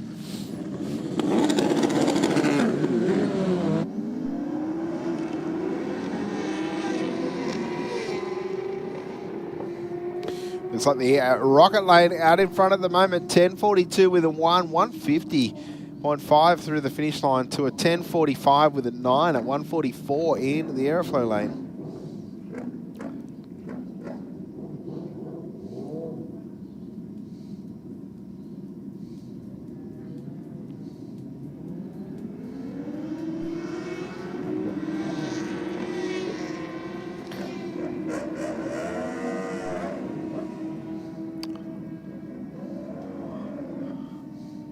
And 11.13 with an 8, 141 in the Rocket lane to a 13.3 at 102 in the Aeroflow. Tim went for another one-handed burnout, but not quite as successful as the last one.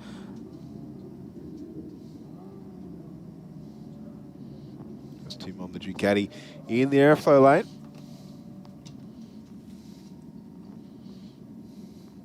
Did we get a wave in his burnout?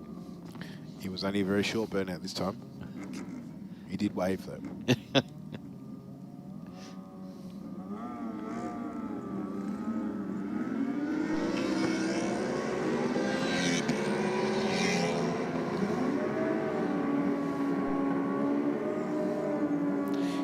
And the Rocket lane takes it 10.94 with a 1, 135.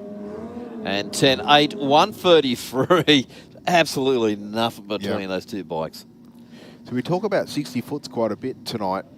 Those two motorcycles were 2 plus to the 60. Yeah. So there's a heap left in the launch. Yep.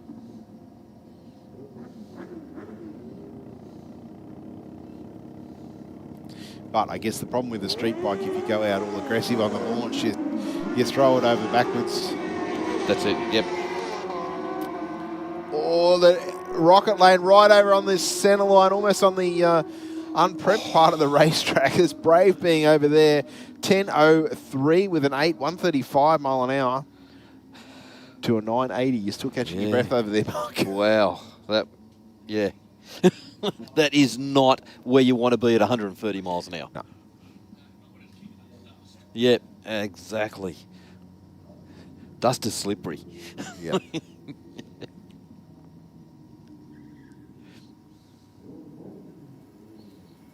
Well, I tell you what, the Mini didn't too bad there. 2-2-1 on the tree. Yep. Keeping That's in not mind, yeah, the racers guessed that, I reckon. Right, a 16.1 with a 2, 86 mile an hour, to a 16.4 with a 2 at 84 mile an hour. So not too much in that one, only No. about half a second across the finish line.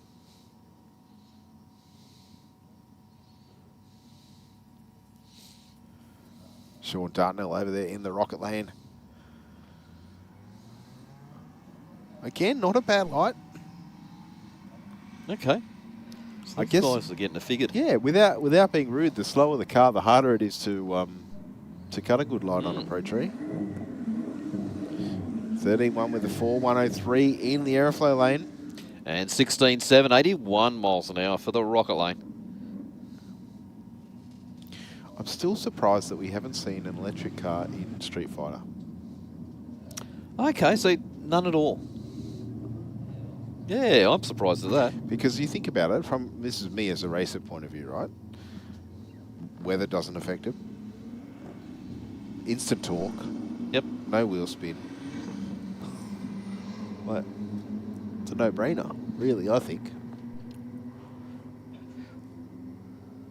What's going to happen when we start getting a couple? Are we going to have to put a charging station in? Maybe.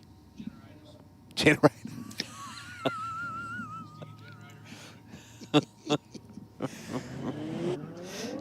But, being serious... Yeah, probably. We could do that. Because it's the big, like the...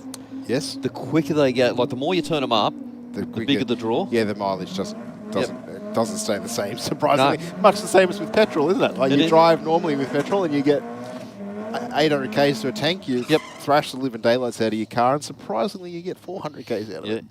But you can bring petrol in a drum. Yes. You got power in a plug. Yes.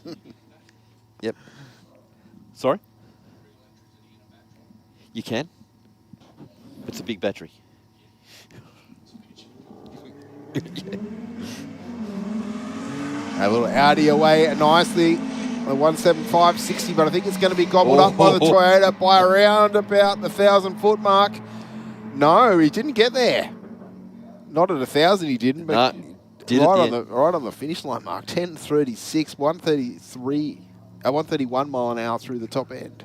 I reckon he was considering he's going to run out of real estate. He's just pulled him in really quick, but just not enough. But he did just get there.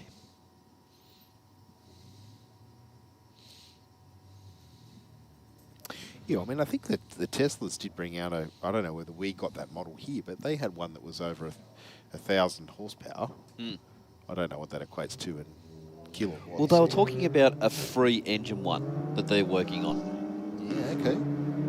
So they got the 2 engine, which is the high output, and a lot of stuff goes into it, like how hot you get it warmed up to use. Yes. And, not that I know a lot about them, but yeah, there's a lot of preparation.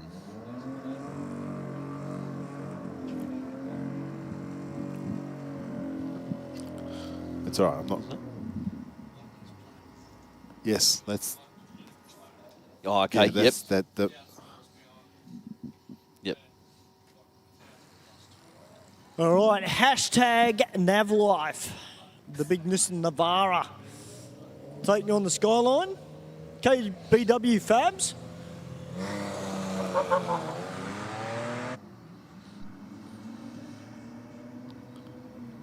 Looks like a pretty even race so far. Oh, the skyline just in front now.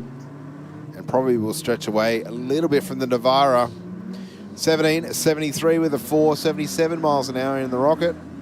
And 18.4 at 75 miles an hour for the Aeroflow.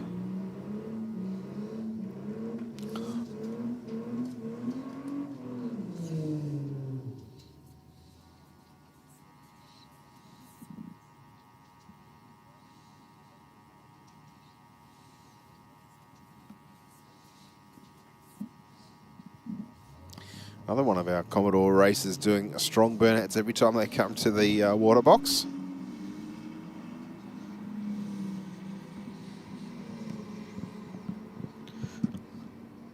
Well, good thing about it, he's a P-plater. So, better here than out in the road.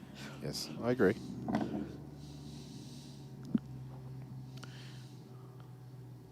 And a 15 at 55 with a 691 mile an hour will take it to a 16.5 in the Aeroflow lane.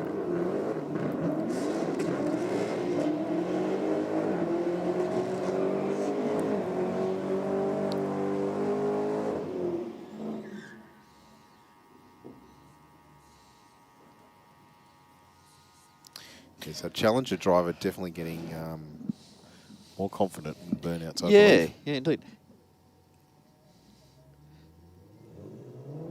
Are they personally imported? No. No idea. You can? Okay. Could you see very, very few of them out in the road?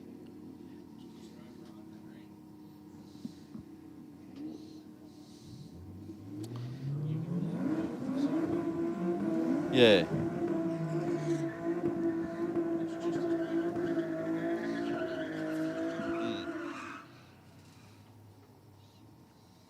Are you talking sensible over there, Ben?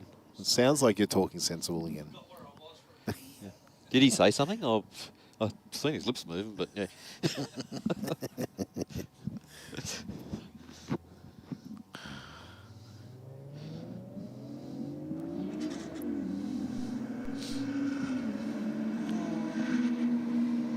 Yeah, you sort of heard a bit about the Corvettes and stuff that, you know, like bringing them over and the importing of everything. But yeah, you just don't hear much of.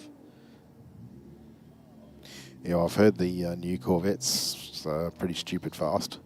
Yeah. But they're pretty serious coin too. Yes. Like supercar money. And that's ridiculous because, you know, like you can buy a Mustang that's quick.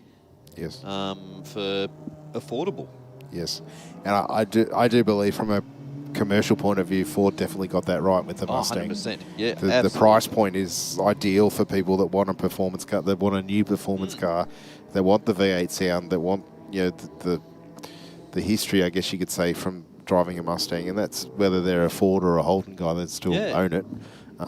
When you consider the other brand alternative, there's a 1 in front of the price. That's what I could never understand why Chev done that. You know, like we sent a lot of our Commodores over there. Yes. And they did sell well.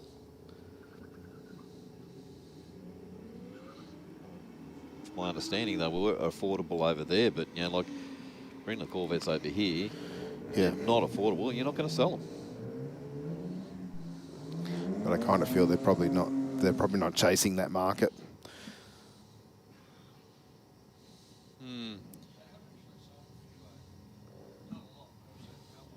Yeah, me too. There was 2 or 3 up at Willowbank when I went up at for the Winter Nationals. There was 2 late model Corvettes in the pits.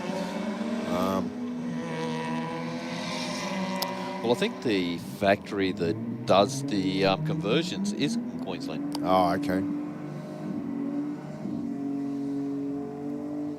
14.0 with a 0.106 mile an hour in the Aeroflow lane. I think that was the RX-7. It was indeed. Yep. And 16.1 for the Rocket lane.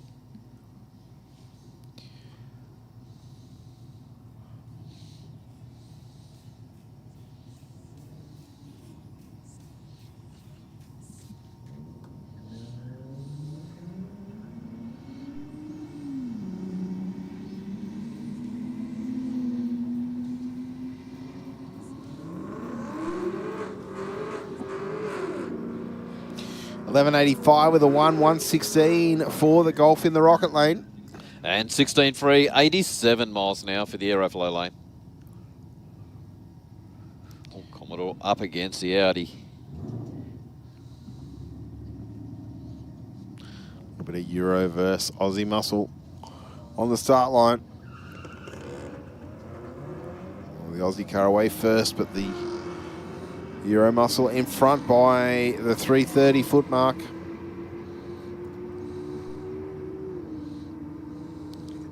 And 11.44 with a 5, 120. And 13.7, 108 miles an hour. All right, we've got a battle of the Commodores. Both of them running radials on the rear end of them. Got the earlier model VS down here taking on the later model. But, good roll-up of Commodores tonight, boys, which is good to see. We've had all makes and models pretty much, except for the VB and the VCs. Been a really, really good night of racing.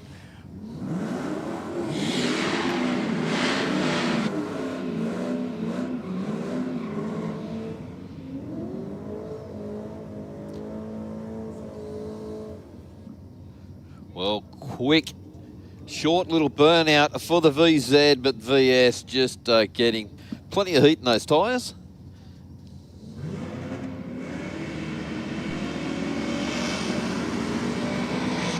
Well, VZ just launched out, off it, and then back on it again.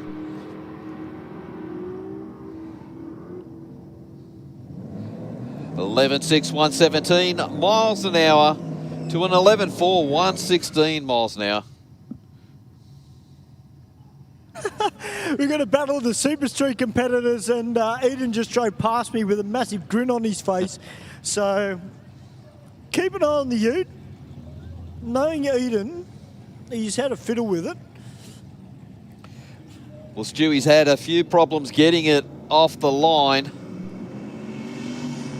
Yeah, he's got the old tyres on it tonight, Mark. He hasn't got the pro radials that he had on last week. And he's had to turn it down a bit too. So I'm just wondering where that has really affected the car in the 60 as well. I'll tell you what, we've got a battle of the Blue Commodores. Fly 308 taking on B Mean.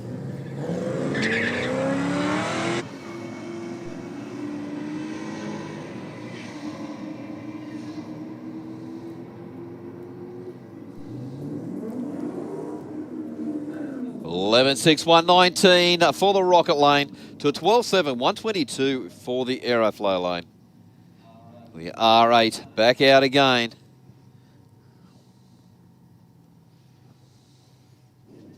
Yeah, been pretty impressed with this CMV Performance Commodore tonight.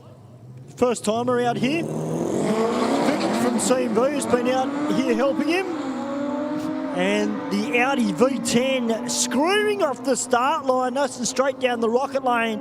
But a bit of an ugly launch there from the CMV Performance Commodore. Has done the right thing, pulled it up as quickly as possible and as close to the wall as possible.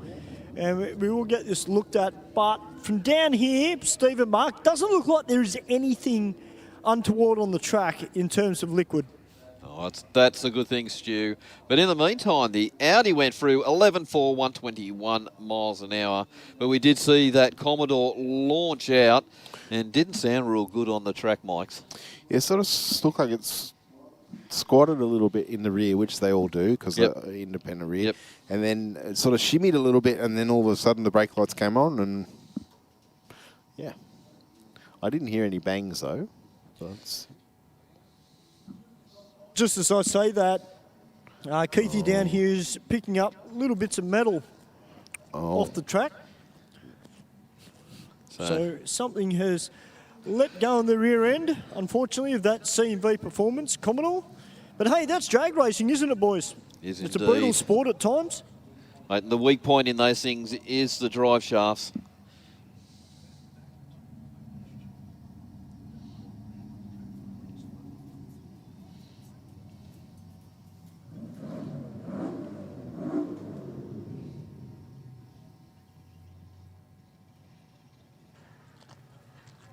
So we will get this Commodore all hooked up and we will slowly tow it off the track. Hope everybody's having a good night tonight here at our Super Theme Night.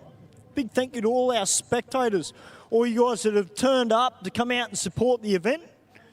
You guys are just as important as everybody that is racing here at the track. So You're very much part of the drag racing family as much as all these people that have come out to race tonight. And to all our people that are watching around the world via YouTube, I hope you guys are having a great night as well. I'll tell you what, I am. There's been some pretty good times here tonight on track. And most of all, it's actually great to see some of the Supras come out. I mean, I'm not in the type of job, as you know, Steve and Mark, that it's hard for me to get a weekend off. So, you know, I don't get to get out to the car meets as much as I used to and get out on cruises. And I do miss it because, you know, you meet people from different groups. You're able to go and talk to them, get them known and say, hey, guys, why don't you come out here and do exactly what the New South Wales Supra Club are doing, where they've come out to support Race for Real tonight and bring out some of their members' cars to have some fun. Exactly right, Stuart. And we open our doors and our arms to you know, clubs like the Supra Club that want to come out and run as a group. We can accommodate you by giving you your own dedicated staging lane to ensure that you sort of run together if that's what you prefer to do. You know, and at no extra cost. It's just you know, fantastic opportunity to get a little bit of publicity for your motoring club, and you know, they don't have to be a sports car. Even they could be a vintage car club if you want to come out and run down the quarter mile. We've had you know, a postie bike club at one point, all sorts of different things, you know. And I think sometimes when you have a one make club or you know, a similar brand of car or whatever, similar performance level, sometimes you see that the characters of those different clubs do show. Like I know with the postie bike club that we had a little while ago, there was 2 or 3 people that went all out on these postie bikes. Like most of them would run like 20 seconds, for example, but there was a couple that ran like 15s, and which is a massive improvement over stock. Like there was one guy that even had like an extended swing arm. Like he'd done, you know, going for seconds in burnouts, and you know, obviously done a lot of engine work and that sort of thing as well. Others that were done as like fully restored or done as choppers, for example. You know, so again, just putting their own spin on something that is not known for its performance, but you come out, you put your spin on it, and you show it off for what it is. Yeah, exactly. And you know what? We had a great time doing the commentary and getting behind the riders of those bikes and trying to, you know, I won't say make light hard of it, but you know, you bounce off the fun that they're having as well. Yeah, I actually have a couple of friends that are in that club. Yes, and they're pretty much full-on bike guys. Yes, and some of the things they're telling me about what they're doing to those bikes, it's unbelievable. You know, like they're playing with pipes and stuff like that to see how much they can get another horsepower out of. It's one of those things. Like pro stock. Yeah. Throw 20 grand at it to make half a horsepower. Yeah, exactly. Yeah, like you're talking about a 50cc or a 90cc bike. Yes, yeah. 1 horsepower out of one of those things is huge. Yes, it's big. Just need someone to build a billet one. Yeah, that's right. Yes. Oh, yes, yeah, actually, that's a good point there. Ben's just remembered there was a monkey bike running here. Didn't run that quick though, did he? He did run into the 10s, he believes, but that's pretty scary when you consider that the bike's a quarter the size it should be. Oh yeah.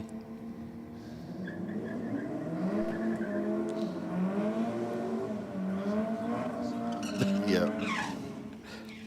14.5 to a 15.0. Well, the Utes back out again.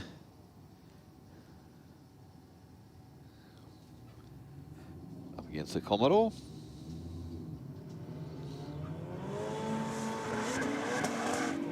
I saw the shock of that go right through the suspension as it spun the wheel and turned to the right.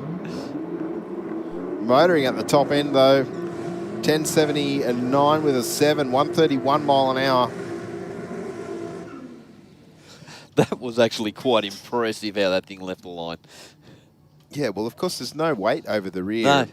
Nope. I think that's probably not its quickest pass of the night, but definitely driver not scared to get back into the throttle.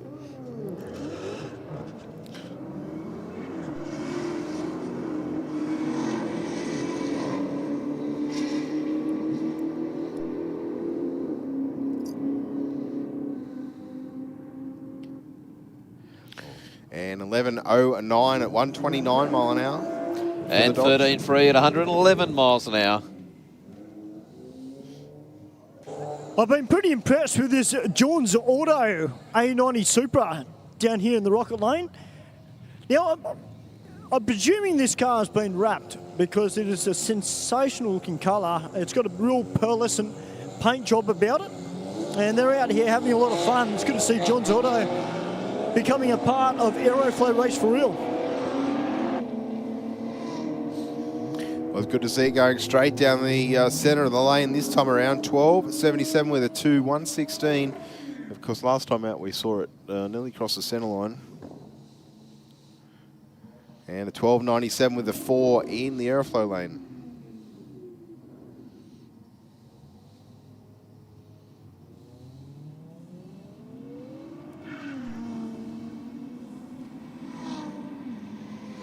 Red Supra well and truly out in front.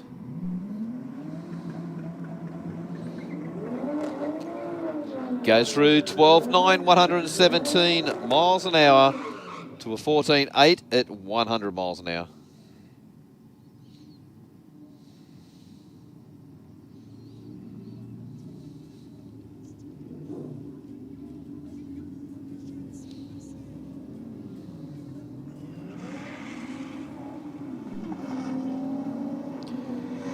Later model Supra was moving around a little bit off the line. 11.53 with an 8, 123. And 15.3 at 91 miles an hour.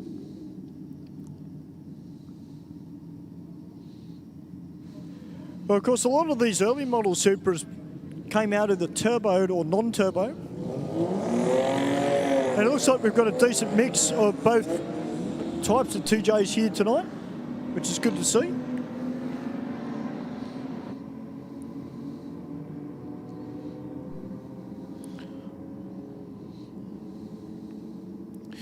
$16.09 with an 8.89 mile an hour through the finish line. And 16.2 at 85 miles an hour. All right, we've got another side-by-side race between Screamer and Move It.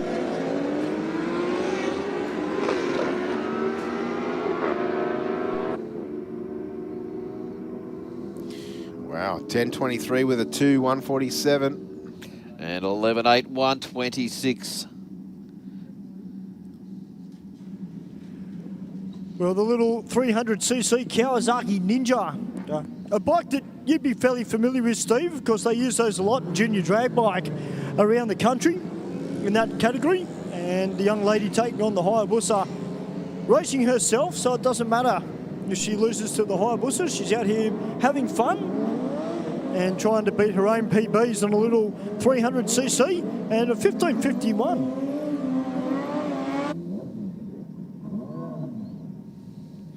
And there you go, Stu, the 8th mile time. Pretty much what you'd expect from a junior drag bike, just under 10 seconds. Say, Steve, I've been very, very impressed with some of those young kids that are making their way into junior drag bike. They are doing a sensational job around the country, and I know a lot of them probably don't watch the live feed, but I want to say a big congratulations to every single racer around the country who's having a cracking junior drag bike, because it's one thing to drive a junior dragster, it's another thing to ride a motorcycle on 2 wheels and try and win races, so it's great to see.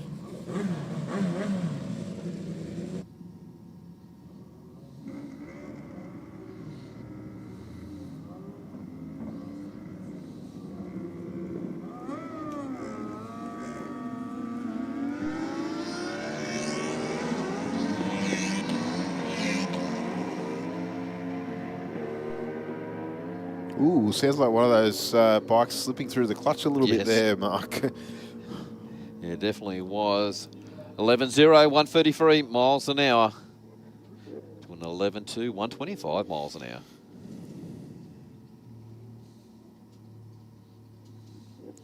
Yeah, you can't mistake that sound, can you? Nope. Of course, a lot of the motorcycles not running a big clutch, so they do tend to heat sink pretty quick. Probably not wanting that drive from a standing start too is probably not helping. And of course, we mentioned before, to keep the front end on the ground, you're sliding it a fair bit.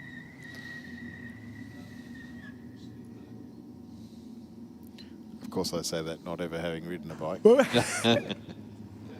Hey, Mark, if you could see the way Glenn drives that Commodore, it looks like he's on a Sunday drive like the old days through the city, you know, with the car right back, one hand on the steering wheel.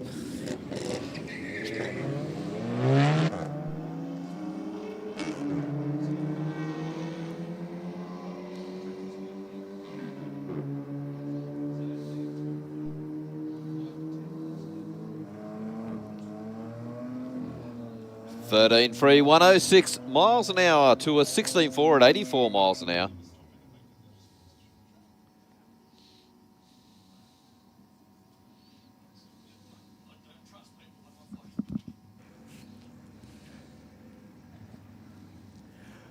Well, the JM Auto Repairs Audi is back this week.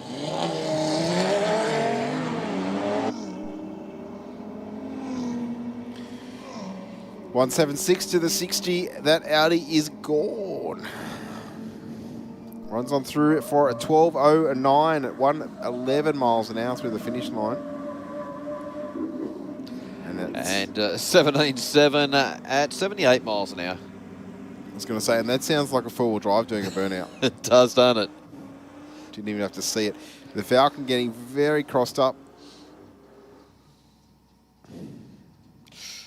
Across the line. Ooh. Now's not the time to upset the starter. You'll get that finger wave.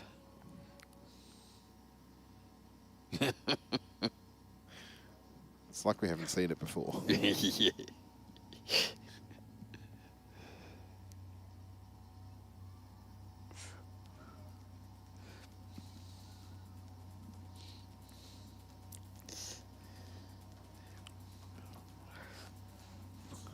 Remember when you're at school and you could see someone getting in trouble from the teacher? That's what it's like. Yes, it is kind of like that. And when it's not you, it's great. Mama.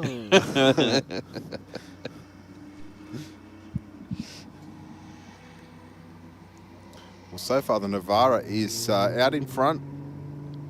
I think the 1,000 foot will be different, yes.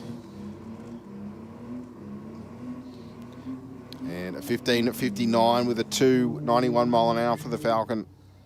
And 18 to 72 miles an hour for the Navara.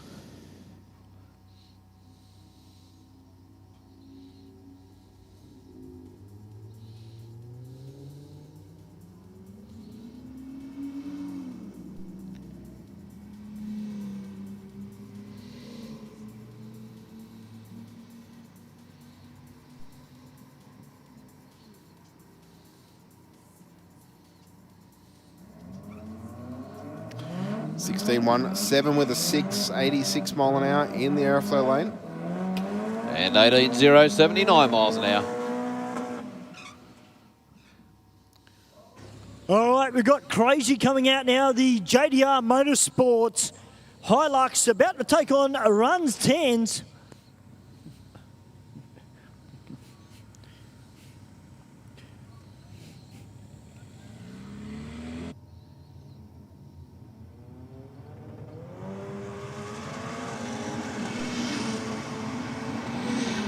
Nice launch for the utility. 149 to the 60.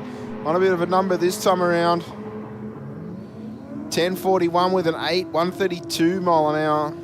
And 11.0 at 136 miles an hour. 11.000. Don't get much closer, do you? Nope.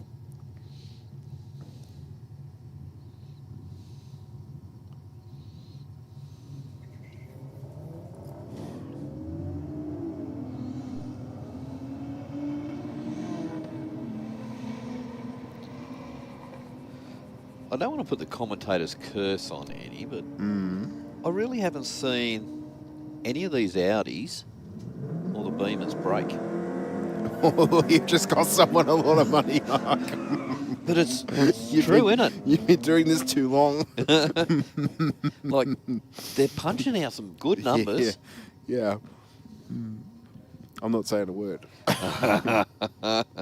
I'm going back to my silent protest. You can't do it.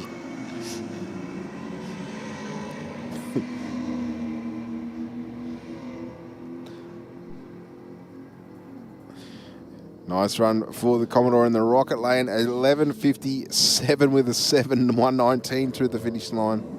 And 16.0 at 86 miles an hour. I think you're right, though. I don't recall. The only time that there has been a breakage has been when the person behind the steering wheel has their abilities outweighed their ambition. Yeah, just run out of talent. Yeah. But as for mechanical, yeah, very rare. So it's good advertising for them, isn't it? Yeah, definitely. 11.76 with an 8.117 mile an hour will get it in the rocket lane. And 14.1 at 107 miles an hour.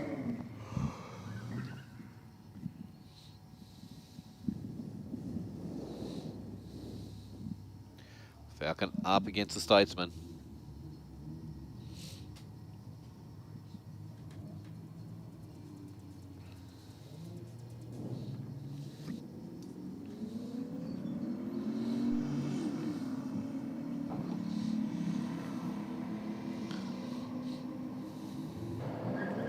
This first timer down here in the Falcon has been doing a great job all night. 14.68 to a 15.1 as the Toyota 1J screams its head off in the burnout.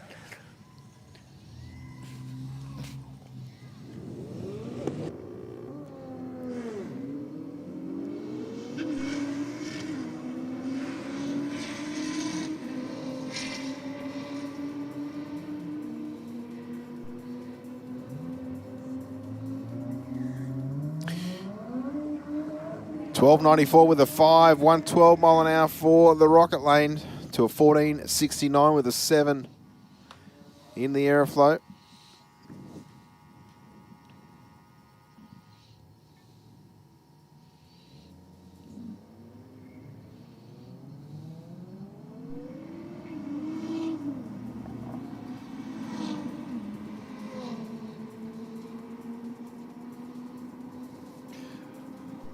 Well, the Burgundy car got off the line that little bit better. Goes through 13.0, 117.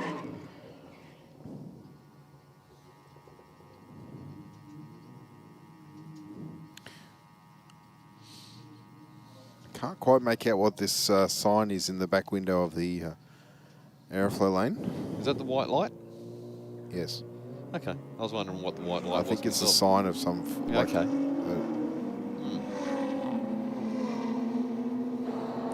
Yeah, that little sign says Uber on it, Steve. Oh, does it? Oh, well, that's a bit fancy. Yeah, that is. That's a little bit more upmarket than a piece of paper stuck in the back window. Thank you, Stu. I wouldn't mind a ride in an 11-second Uber car. What does he charge for one run down the quarter? Yeah.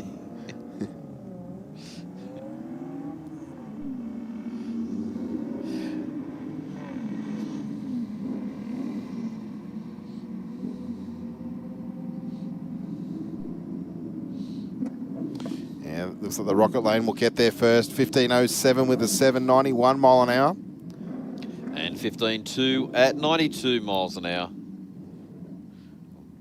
Back round again to the bikes.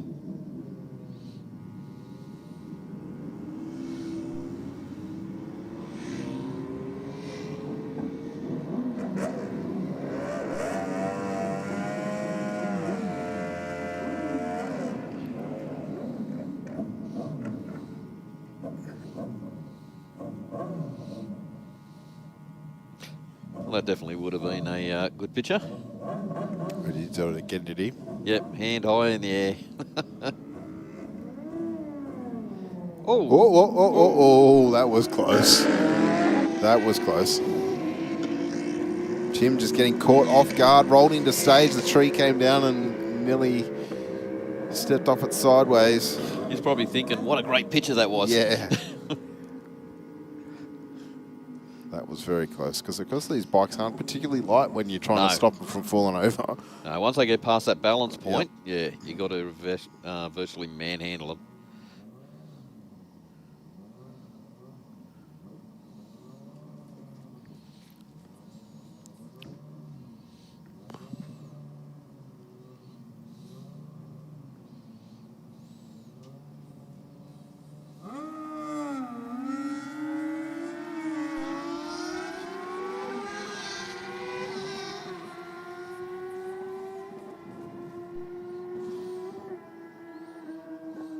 Well, 10.6, 136 miles an hour.